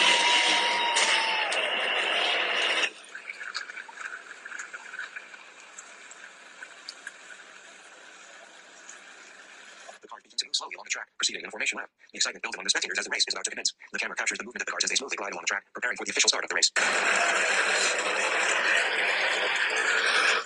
Okay, that's enough. You hear how fast that talks? Remember in an earlier part of this demonstration when we were going through settings, I went and I turned that speech rate all the way down to 0, that it still talked extremely fast. So you can imagine what it was like when it was set way up at 60. So anyway, that is my little look at the described photos. All right, well, that's a little brief tour at the Describe tab in the Seeing AI app. And now we're going to take a look at the Products channel. We have the Describe selected. More. We have the More button selected, and I swipe to the right. Channel product adjustable. And I'm in the Products on the channel bar. So let's go ahead and see what this channel is all about by listening to the Quick Help. Quick help button. Do a one finger double tap. Product heading. Let's do a one finger swipe right, and we're going to let it read. Done button. Seeing AI can recognize products based on various types of codes printed on the packaging, including barcodes. These are the most common type of product code, and may be found on the back or bottom of a container. Some products, including some manufactured by Unilever, feature an accessibility enhanced QR code with a special border around it, which is easier to detect. These are found on the front of the pack. Hold the camera over the item, and Seeing AI will guide you with the camera placement until the code is detected. Move the phone over the product until you hear beeps that indicate a code is nearby. Starting farther away and slowly moving the phone closer works best. The faster the beeps, the closer you are to the code. In the case of accessibility enhanced QR codes, the distance will also be announced. When a barcode/QR code is detected, Seeing AI will say the product name. If additional information about the product is available, you can tap more info to read it. Play the video tutorial. Okay, we're not going to do video tutorial. Done button. Do a one finger double tap, and we are done. Now, let's give it a try. I have here I have a jar. Not sure what it is. I'm going to hold it. Nice thing about a jar is it doesn't have sides. So what I'm going to do is I'm going to hold it about 12 inches from my camera, keeping the surface of the jar parallel with my camera, and I'm going to begin to rotate the jar. Let's see what happens.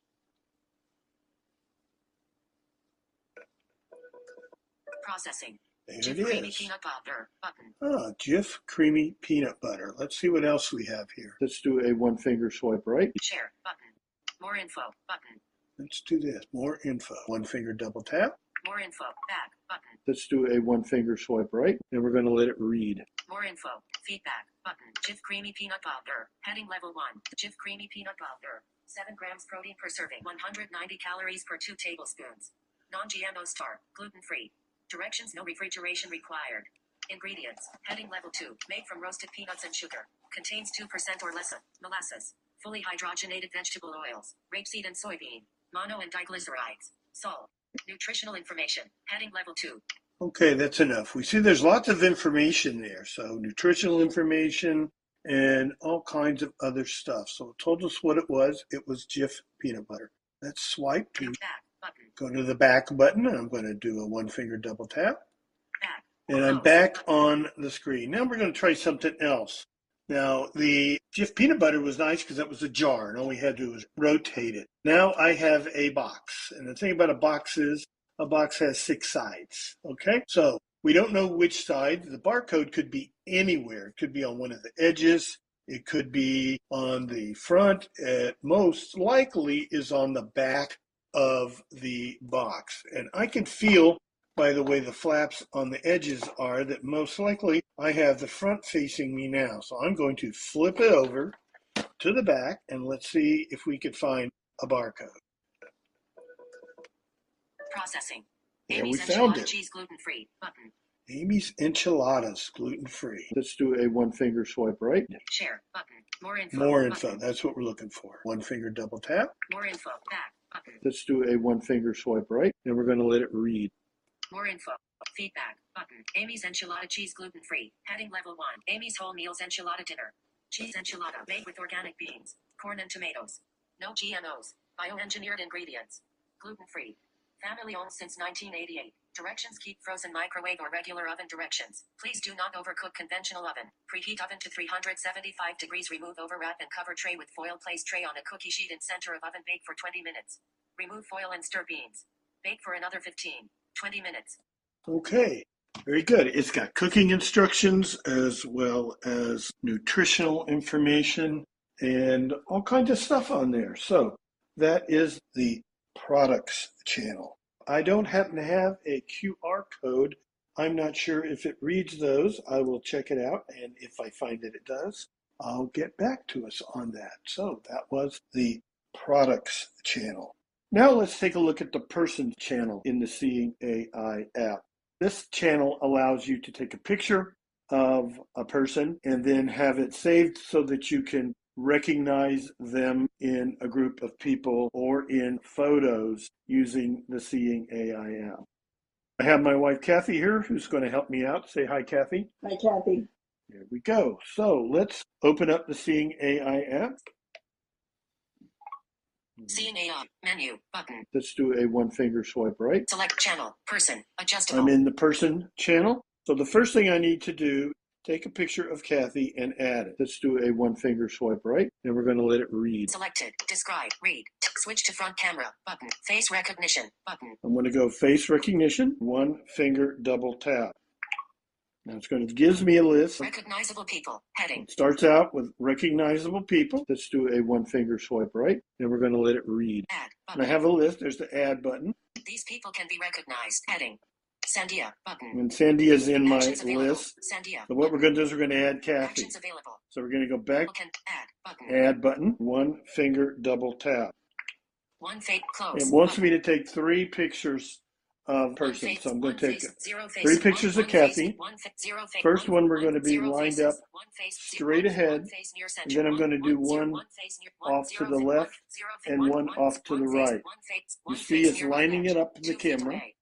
Because she's 2 feet away. One face near right edge. 1 foot away. 1 foot away. I don't know. One face near right edge. First thing we have to do is change to the back camera. Switch to back camera. One finger double tap.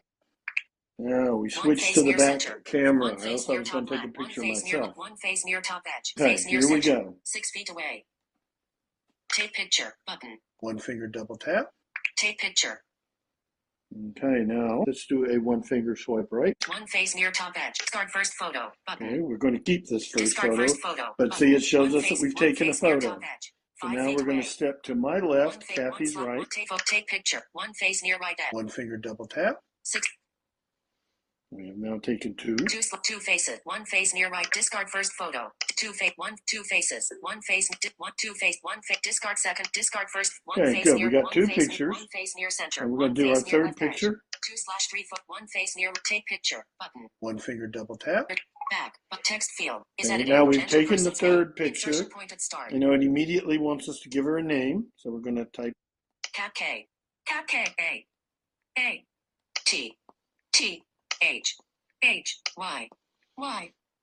Okay, so I've got. Text field is editing. Kathy. Now Character mode. Now Insertion point at before end. I can finish, I have to. Confirm your subject agrees to you recognizing them on your device. Checkbox. Uncheck.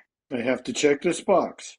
Confirm your subject agrees to you recognizing them on your device. Checkbox. Checked. And I checked by doing a one finger double tap.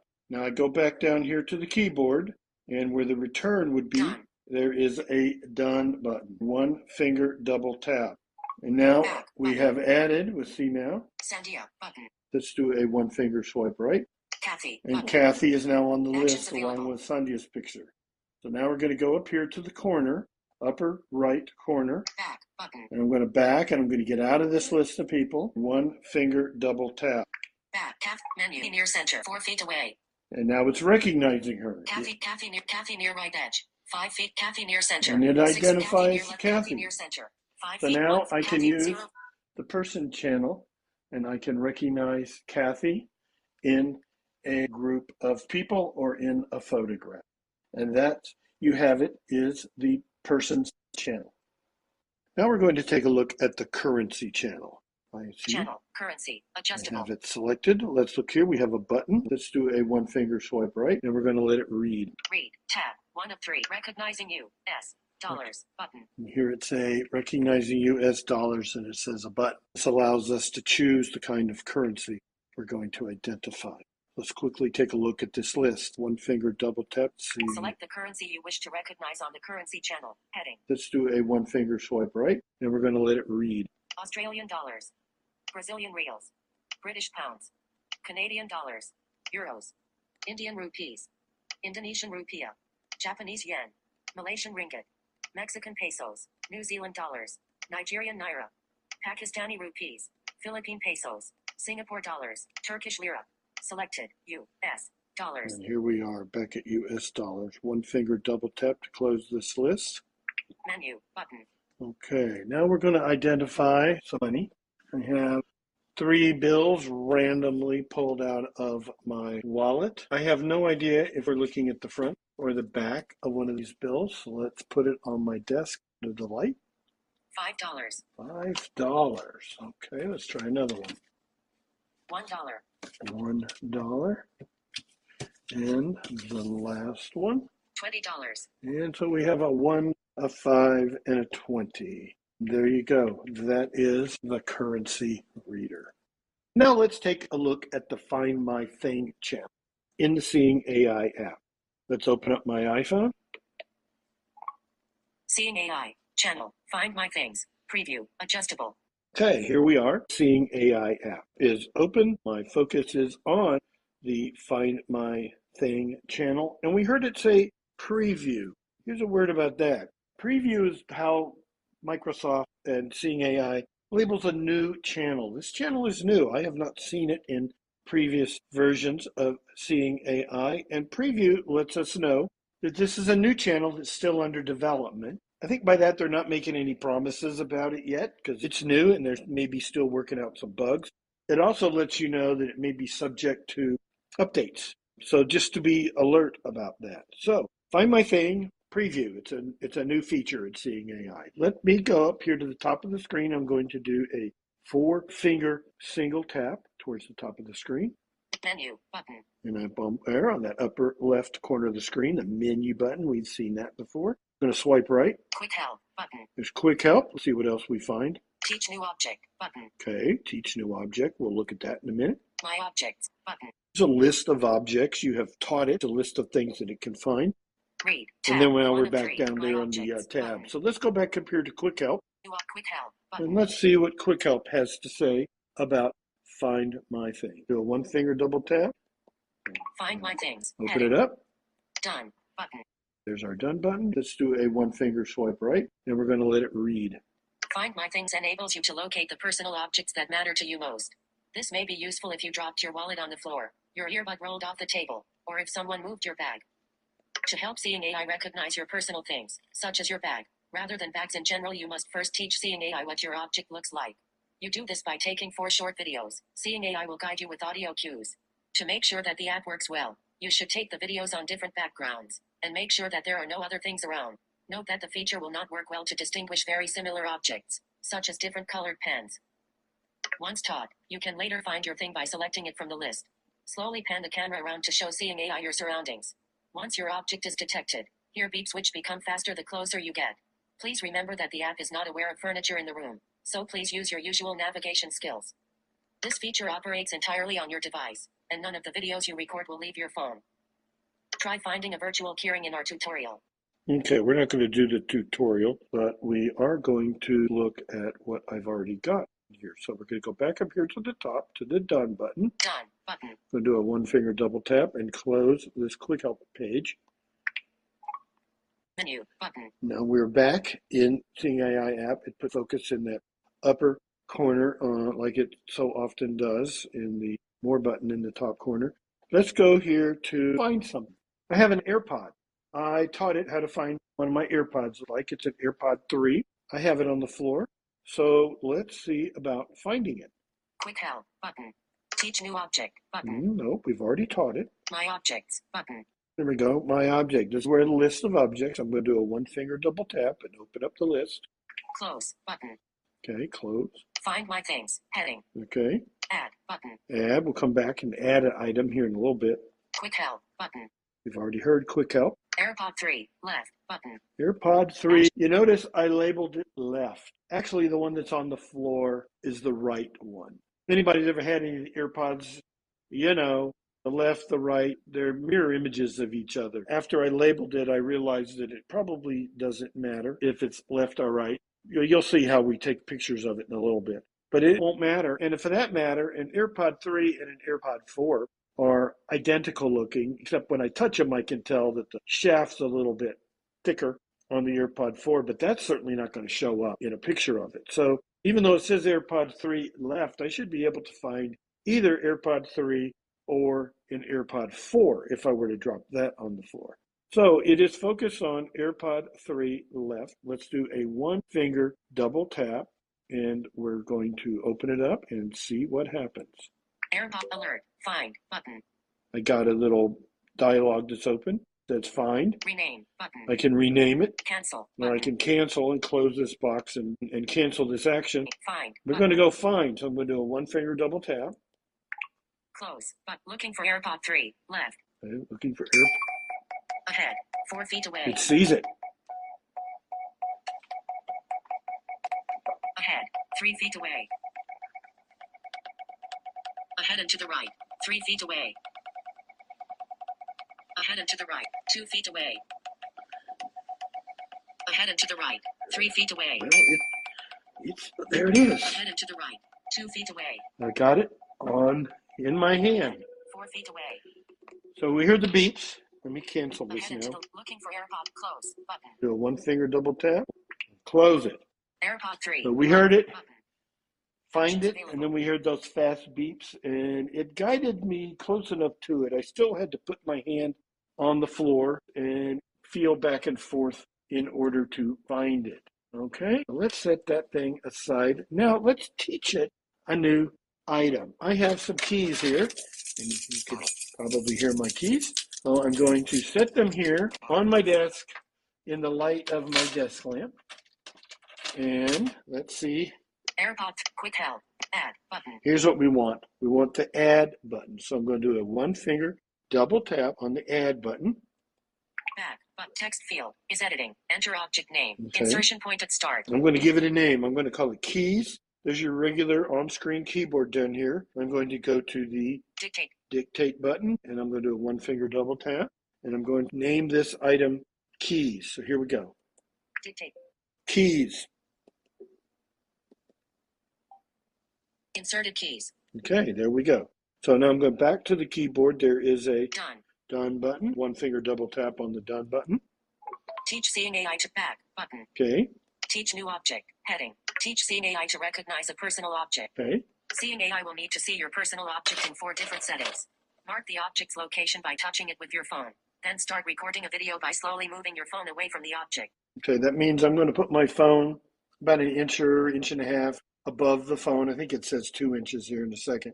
And then I'm going to raise the phone away, and you'll hear the sounds that it makes. So here we go. Get started button. Okay, we're going to get started. Do a one-finger double tap. Place your object on a table with no other objects around. Okay, it's on the desk. There's nothing around it for about a foot in any direction, and I do have the light from the lamp that's nearby. So there's plenty of light for the iPhone. Next button. Do a one-finger double tap. Mark the location of your object with your phone. Okay, I'm holding the phone right over the keys. Bring your phone very close to your personal object, about 2 inches away, and tap the button. Mark location button. Do a one-finger double tap. Slowly move away from object. I'm pulling the phone away from the object straight up. 25% completed. 50% completed. 75% completed. Back button. Okay, I managed rotate your object to show a different side. I managed to get about 14 inches from it, just pulling it away slowly. And you heard the sound effects in the countdown. Now I'm going to flip the keys over. And, you know, I mean, keys kind of look the same from either side, but I still flipped over the key ring. It's got like a little flash drive attached to it and a little key fob-like thing. So I turned it over so it looks like a mirror image. Next button. We're going to do the same thing again. Do a one-finger double tap. Mark the location of your object with your phone. Okay, I'm above it again. Bring your phone very close to your personal object. Mark location button. Okay, here we go. Do a one-finger double tap. Slowly move away from object. 25% completed. 50% completed. 75% completed. Back button. Okay. Place your object on the floor, a chair, or anywhere closer to the ground. They want me to put it someplace else. Chair, the ground. I'm going to put it in the seat of my desk chair. It's a fabric. It's kind of a gray color, but it's definitely different from the desk. And we're going to do that. So let's move here. Next. Here we go. Next. Do a one-finger double tap. Bring your phone very close to your personal object. Same About 2 thing. inches away, and tap the button. Mark location. Here we go. Do a one-finger double tap. Slowly move away from object. 25% completed. 50% completed. 75% completed. Back button. Place your object on a different background. Okay. For example, on a cushion. On a cushion. I have a big comfy chair here. I am going to put it on the ottoman. It's kind of rust-colored leather ottoman. So I put the keys are on that. So let's move here. Next button. Do a one-finger double tap. Mark the location of your object with your phone. Okay, here we go. Same procedure. Bring your phone very close to your personal object. About 2 inches away. Mark location button. Here we go. Do a one-finger double tap. Slowly move away from object. 25% completed. 50% 75% completed. AirPod 3. There you go. About the same thing. I ended up Actions being available. about 14, 16 inches above the item. Keys button. Keys. Back keys button. AirPod 3. And now they're done. It's in the list. Actions Okay. available. I didn't have to press done. There was no little dialogue that says you have completed or anything. It's just in the list. I now have two things. Quick help. AirPod 3. Left button. Okay. Keys button. Let's Actions available. kind of give the keys a little toss onto the floor here. And let's see if we can find them. Keys button. Keys Actions button. available. Here we go. I'm going to do a one-finger double tap and start this. Keys alert. Find button. Okay, find. There it is. Same dialog box. Find. Rename. Button. Rename. Cancel. Cancel. Button. We're Rename. going to Find. find. Button. Okay. Do a one-finger double tap. Keys button. Close. Looking for keys. There Ahead. it is. 3 feet away. Ahead.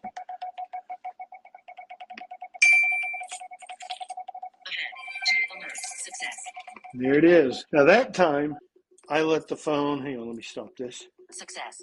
Success. Your object should now keep searching. Button. Done. Button. Do a one-finger double tap. Okay, I got it done. But that time, Keys. I actually brought the phone all the way down to it. We heard that. I did not do that with the AirPod.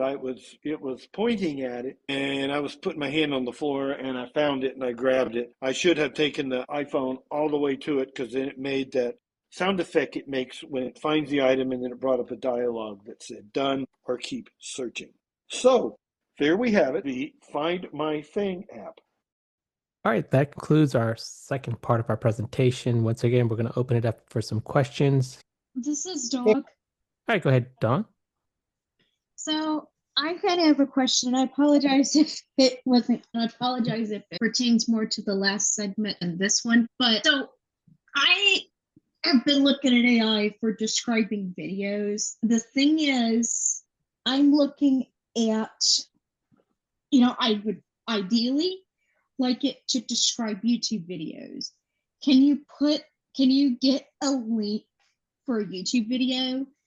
And can you copy it or can you share it to Seeing AI? And then also, how long can the videos be that you have Seeing AI describe?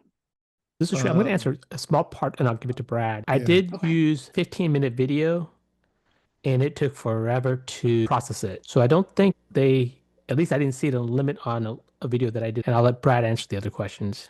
I'm not sure what kind of video you're talking about. Just in general, like okay, Just in let's just say general, for yeah. there's a cat video or something like that. I had videos that were in the camera roll, default camera app.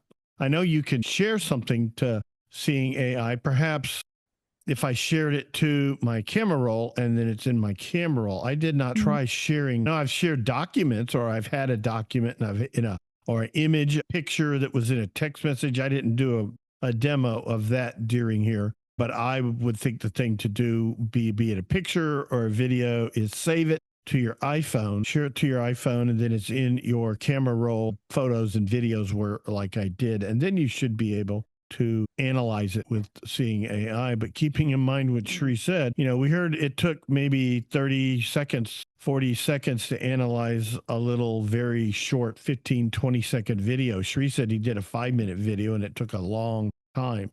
Or was it a 15-minute video? It's a long time. So How to save a YouTube video. I don't think it's going to work with the YouTube video because I don't think we can share it. This is Helene. Yeah, go ahead, Helene.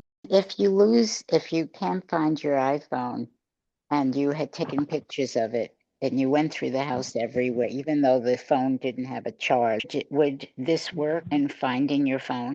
No, you have to use your iPhone to find one of the objects. So no, in that case, you would have to use another method to find your phone. No, yeah, well, I meant if you did Seeing AI on your Mac or on your Apple Watch, could you use one of those? It does not work that way. Seeing AI is an app for your iPhone, or as we've learned, it also can be on an Android device as well. But it's a smartphone app.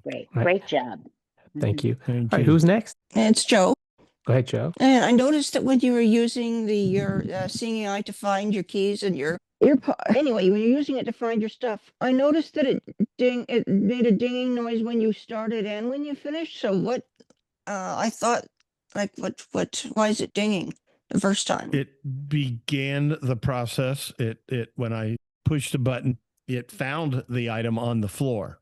It scanned around, and in both cases, the AirPod, I had, kind of set it on the floor. I kind of knew where it was. I didn't just toss it, but like real world, who knows where it would be. But once it sees it, it made a sound, like you said, a ding. Then we started hearing the rapidly repeating beeping, and it got faster and faster the closer I got to it. But what that's doing is it's letting me know it found it on the floor. And it's using LiDAR, and it's guiding me to it. And the beeps get faster and faster the closer I get to it. Now, when I did the AirPod, I was close to it, and I just kind of reached my hand down there, and sure enough, I touched it. I just grabbed it. I should have let it go like I did on the keys. And I got my camera right up to it, and once my camera got within about 6 inches of it, did a second ding to let me know it had found it. And it was right there in front of my camera.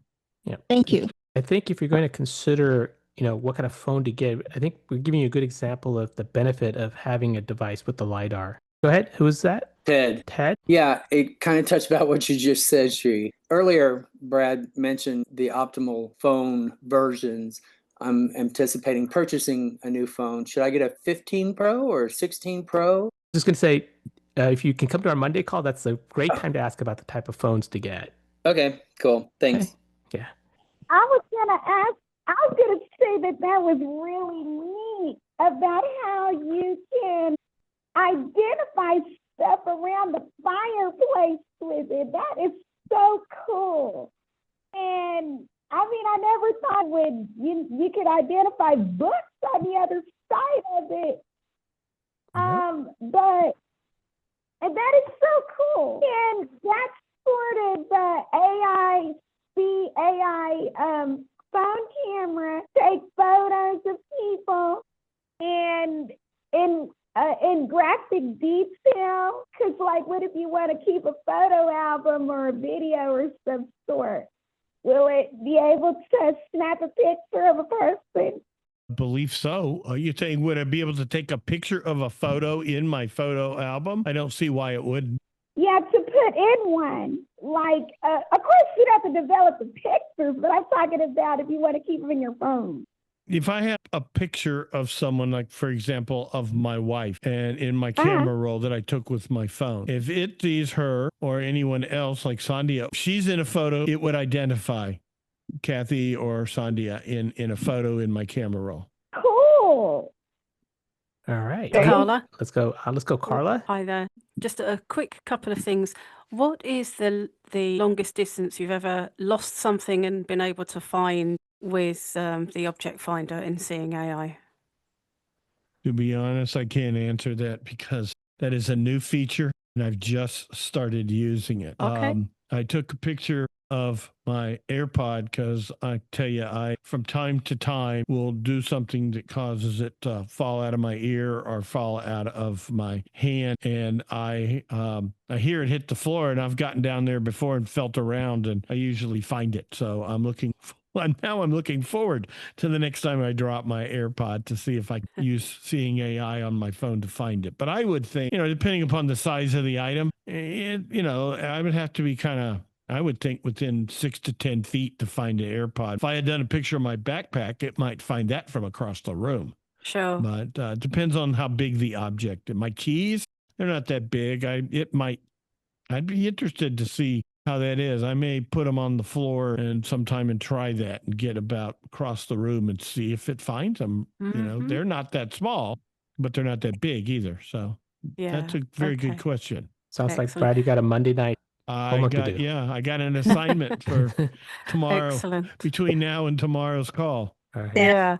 And then there's just a quick comment, and it's only going to be a very quick comment to say that the answer to the question about the YouTube one would be try PickyBot, and that will be for your Monday call. But yeah. Yep, that's an option too. Yep. All right, the final part of our presentation, it's about 15 minutes long. He's going to cover the world channel, conclude by looking at the light channel. Now let's take a look at the world channel in the Seeing AI app. Once again, let's open up my iPhone. Seeing AI, channel, world, preview, adjustable. There we are, we're on the world channel. You heard it say preview. That tells us this is one of these channels that's in constant development. They're analyzing it and making it better and letting you know that it could change at any time. This is also a channel that definitely uses LiDAR. So if you do not have an iPhone with LiDAR, you may have diminished use of this channel. Let's review again for those who may have forgotten. LiDAR is a feature available on the iPhones Pro and Pro Max. It was introduced with the 12 Pro and Pro Max and continues on through subsequent models up to the current 16 Pro and Pro Max. It is not available on iPhones that are not Pro or Pro Max models. So you may not be able to use these features as I am on my iPhone 16 Pro. So let's explore the screen here in the world. Let's do the usual 4-finger single tap towards the top of the screen. Menu button. Back at that menu button in the upper left corner. Let's do a 1-finger swipe right. Quick help button. There's quick help. We'll come back to that. Filters button. Filters. Do a 1-finger double tap. Filters heading. Okay. As I move around the room, let's do a 1-finger swipe right. Done button. There's the done. Live announcements heading. I can get Announce objects. Switch button. On. live announcements of objects as I point my camera around the room. Announce people. Switch button. On. Again, it will find people like we defined back when we looked at the person tab. And right now we have Sandhya and Kathy in there. So if I should be moving my camera around the room and it sees either Sandhya or Kathy or anybody else I might add to my list of people, it will identify them. Okay, move along. Objects and people will be announced as they are detected. There you go. I just said that. Proximity sensor. Switch button. Off. Okay, this is turned off right now. I'm going to turn it on and my phone is going to start vibrating. You need a phone that, of course, has haptic feedback. I believe all iPhones for the last few years have had this. I'm not sure about those with the SE or SE 2022 or 2023, but I know the regular iPhone and the Pros have had haptics for quite a while. And if I turn it on, do a 1-finger double tap. On. I am feeling a vibration in my phone. And as we move forward, it's going to tell us what this does. You will feel stronger vibrations the closer you get to an object or surface. Okay. We will move. I'm going to go ahead and turn that off because you can't feel it. Proximity sensor. Switch button. On. Do a 1-finger double tap. Off. It is now off. Proximity sensor is off. Okay, we know that. So I'm going to go up here to Done. Live announcements. Done. Button. And I'm going to close this filters page. Do a one finger double tap. Menu. Button. I'm going to swipe right. Quick help. Button. Filters. Button. Actions. Button. Let's listen to quick help and then let's come back to actions. I believe that's the last thing. Read. Tab. There's our read tab. So that's Actions. Button. actions. Filters. Quick help. Button. We're going to come back to actions in a second when we actually do something in there. So let's listen to quick help. I'm focused on the button. I'm going to do a one finger double tap. World. Heading. Let's do a one finger swipe right. World. Heading. Done. Button. Done. Let's listen to what it has to say. This channel features the latest artificial intelligence and augmented reality to explore an unfamiliar space in 3D, using spatial audio. We are leveraging emerging technologies to create new experiences, and we appreciate your partnership on this journey. Your feedback is always appreciated as we continue to evolve these features. The World Channel recognizes people and objects in the room, as well as their 3D position. This work is still experimental, so please use caution. Scan the room by slowly moving your phone around, keeping the phone upright, with the screen towards you. Be sure to also look in the same direction as the camera for spatial audio, unless using headphones that support head tracking. You will hear the names of objects which are detected as they come into view. When wearing headphones, you will hear object names spoken from their location in the room, such as the word chair coming from the chair itself. You may customize the information you receive via the filters button. You can turn on /off real-time announcements of people and / or other objects. On devices which support haptics, you can also turn on the proximity sensor to feel a deep rumbling indicating the distance to things around you. The closer the surface, the more intense the rumbling. After scanning the environment, select Spatial Summary from the Actions menu to hear all detected objects around you. You can place an audio beacon on a detected object and follow the sound to locate it. This may be useful to find a previously detected door or chair, for example. We are continuing to evolve this early experience. To help us improve it, please send us your feedback. Check headphones button. Okay, we're not going to do that. I think I've already done it. If using headphones that support head tracking, Seeing AI can play spatial audio relative to the direction you're facing, even if the camera is facing elsewhere. Give head tracking permission button. Already done that. Play the video tutorial. We're not going to do that. Okay, let me point out a few things here. You heard it mention 3D. That's where the LiDAR comes in. LiDAR uses light, kind of like radar, but it uses light to determine distance and spatial relationship between objects. So do not have an iPhone Pro or Pro Max that has LiDAR technology. This channel probably isn't going to do much for you. The other thing we heard it mention, spatial audio. Spatial audio is a feature that I know the AirPods Pro, AirPods 4, and the AirPods Max headphone that will allow you to hear sound relatively to your spatial environment. For example, sounds like it's coming from the chair itself. It could come from the left, it could come from the right, and you will hear it in your headphones that way. If it's in front of you and slightly to the left, it's going to sound like it's coming from in front of you and to the left, not necessarily straight to your left.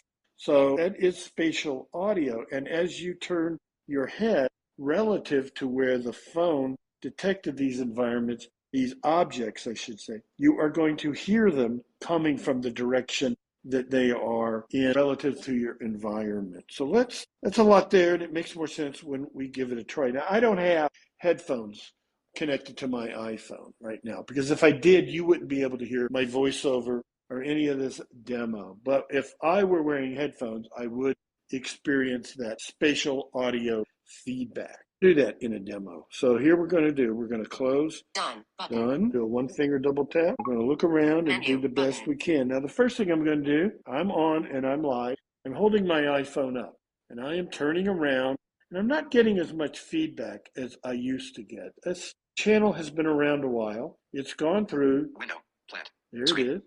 You hear it? Plant. My wife has some plants in front of the window. I used to get a lot more feedback in earlier versions of this. I'm a little disappointed in this. Door. I'm pointing in the direction. Table. There's the dining table and some chairs over there. Person. Chair. Person. I don't know what. Oh, person. Maybe there's a picture on the wall. Clock. There's a clock Plant on chair. That's the kitchen, and there is a clock on the wall. Device. Chair. Clock. Okay. I'm moving around. Refrigerator. Laptop. There's my laptop sitting on the little bar, breakfast bar. Screen. Screen. Sometimes it sees a picture and calls it a screen. Plant. There's some plants my wife has on the. We're looking in the direction of the fireplace. We heard that in the describe tab we did earlier. Screen. It sees the TV and it calls it a screen. Okay. I'm now completing my 360. What I'm trying to get it to do, there's a round mirror with a decorative frame on the wall next to the front door. And it's not picking it up, but usually it calls it a clock, okay? Chair, table. There's a chair. Recliner. Chair, table. Okay. Chair, clock, vase, table, chair, clock, vase. Okay. Screen, chair, refrigerator. Refrigerator. Okay, I've been going around in circles there for a little bit. It's got a pretty good read of everything in the room. Let's go to that actions button. Describe, read, actions, button. Here we go, the actions button. Now that we've scanned the room, let's see what we find in here. Do a one finger double tap. Cancel, button. I'm going to swipe right. Actions, heading. Spatial summary, button. Now, if I do this, spatial summary, this is going to do what it talks about. And it's going to start listing items in the room that it saw. Were I wearing headphones, with particularly ones with spatial audio, I would hear these items listed in a stereo effect, okay? And the spatial audio, I think, means I have to turn my head and they will move relative to the position of my head. You still get the stereo effect, even if you're not wearing spatial audio capable headphones, like I mentioned, your AirPods Pro, AirPod Max. There also are some Beats products that do the spatial audio. But let's go ahead and listen to spatial summary, the spatial summary. So here we go. Do a one finger double tap. Table, menu, button, screen, window, plant, door, chair, table, chair, clock, chair, plant, vase, table, chair, door, screen, laptop, chair, refrigerator. Okay. Listen to the refrigerator once. I heard it say clock more than once. So maybe it saw that clock and listed it more than once. So there's your spatial summary. How useful that is probably up to debate on the individual. And it certainly would be a lot more interesting if I had headphones on instead of it just coming out of my iPhone speaker. Let's go back to the actions button again. Actions button. Here we go. One finger double tap.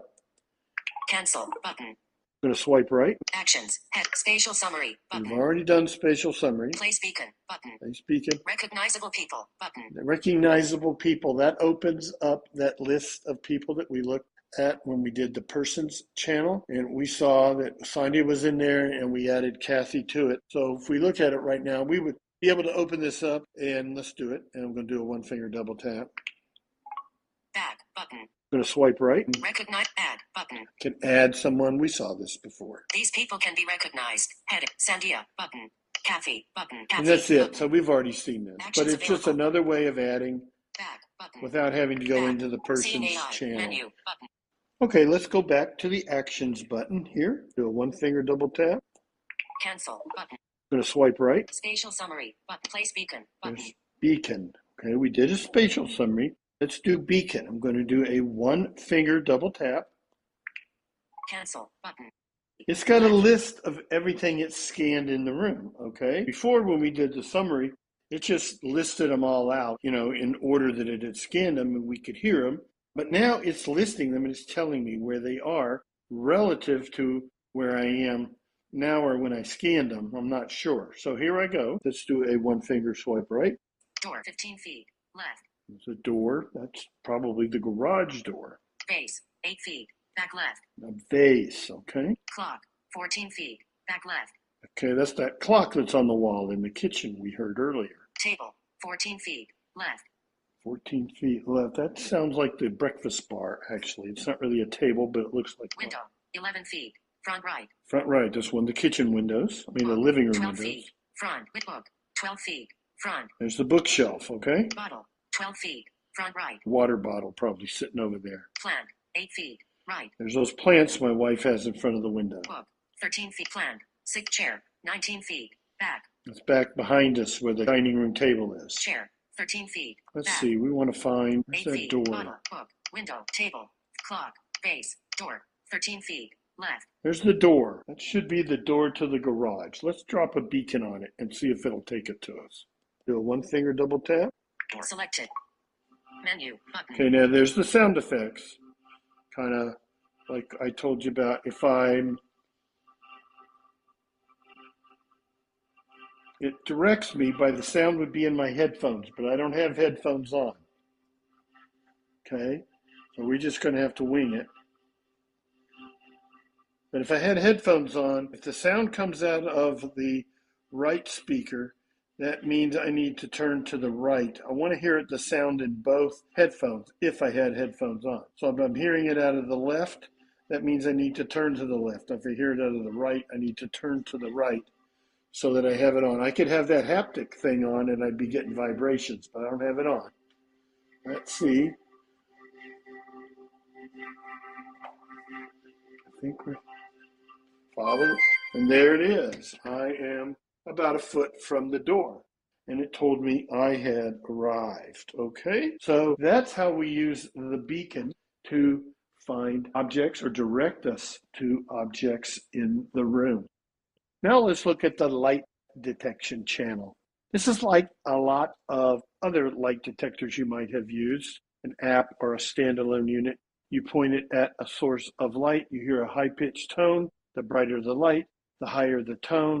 You point it away from the light, the tone gets lower, the less light there is, and if you're pointing it where there's no light at all, you get a very light, low tone. So let's pick up my phone and unlock it. I've already got it set on the light detection channel. We should hear a tone as soon as I unlock the phone.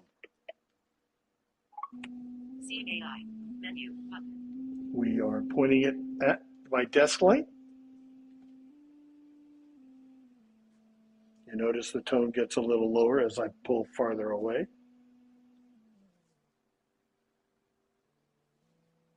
Less light as I turn. We're pointing at my laptop screen.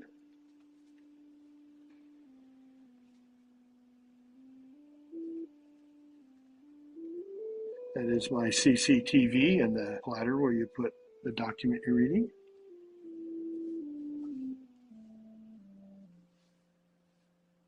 I'm pointing at a part of the room where there's no light at all.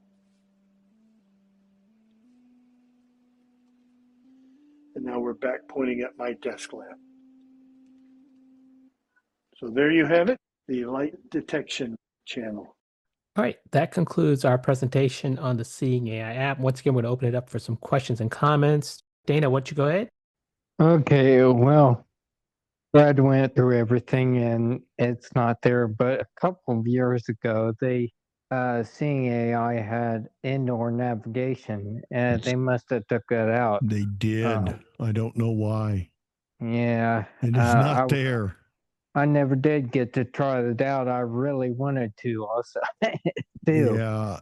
I used it in the house to go from one end of the house to my office all the way back to the master bedroom to the bathroom. It work pretty well? It worked pretty good. I would think it would be useful, to plan a route that you have to take frequently. It drops little breadcrumbs along the way and follows the trail, but I do not know why they took it out for whatever reason. That would work really well where I work. Yeah. Right. Oh, okay. Thanks. Yeah, I would say definitely send the feedback to Seeing AI. They're very good at responding back. Just tell them that you want that feature.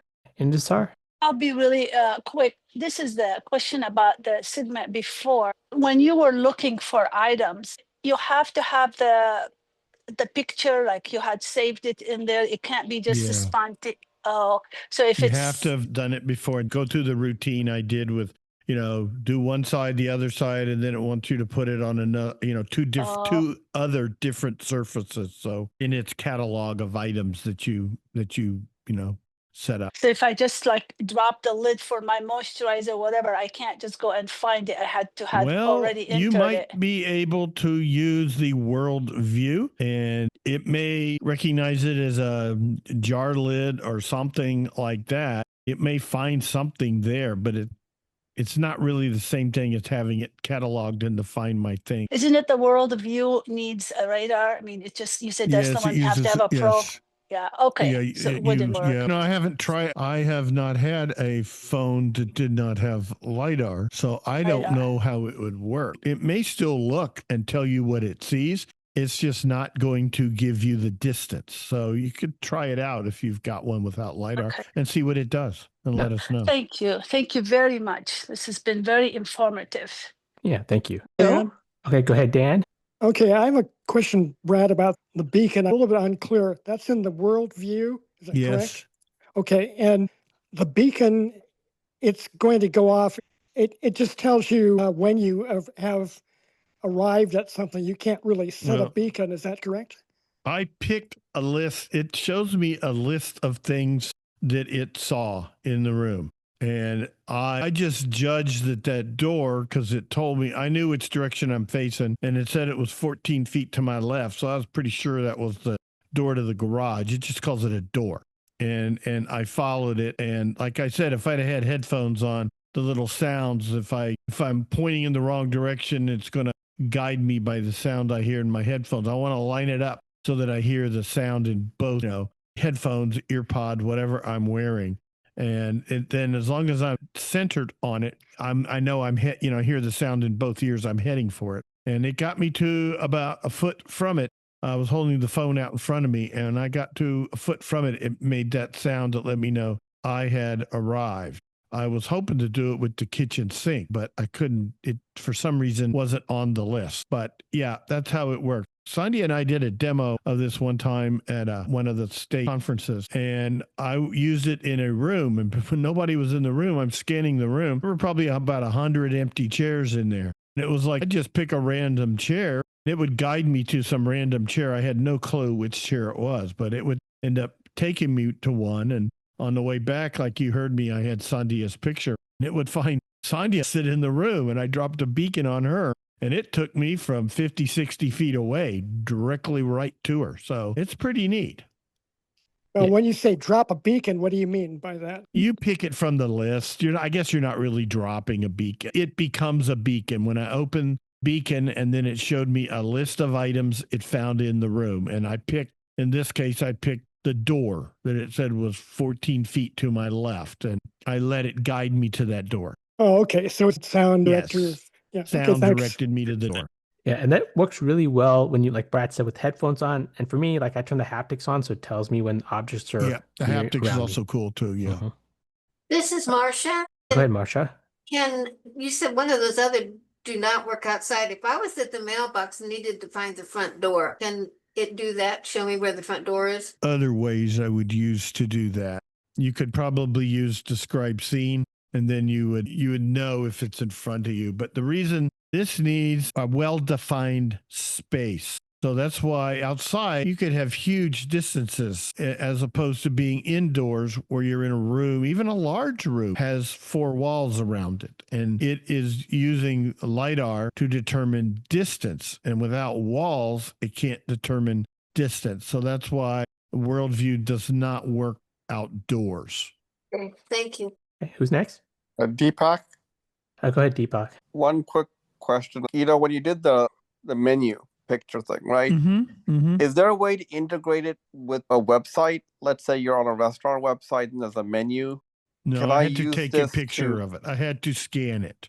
You had to scan it, but is there a way to take, like if you're on a website and you see a menu and you have a menu, right? I suppose I could.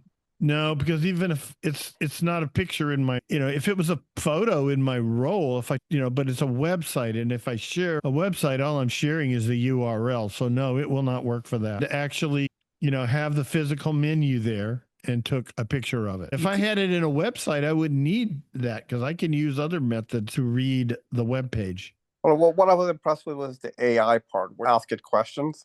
So Brad, you could take a screenshot of it, right? And then have it imported. I could take a screenshot. Yeah, that's true. I could take a screenshot and then that would be in my camera roll. So yes, I could use it that way. Again, that's a picture. So yeah.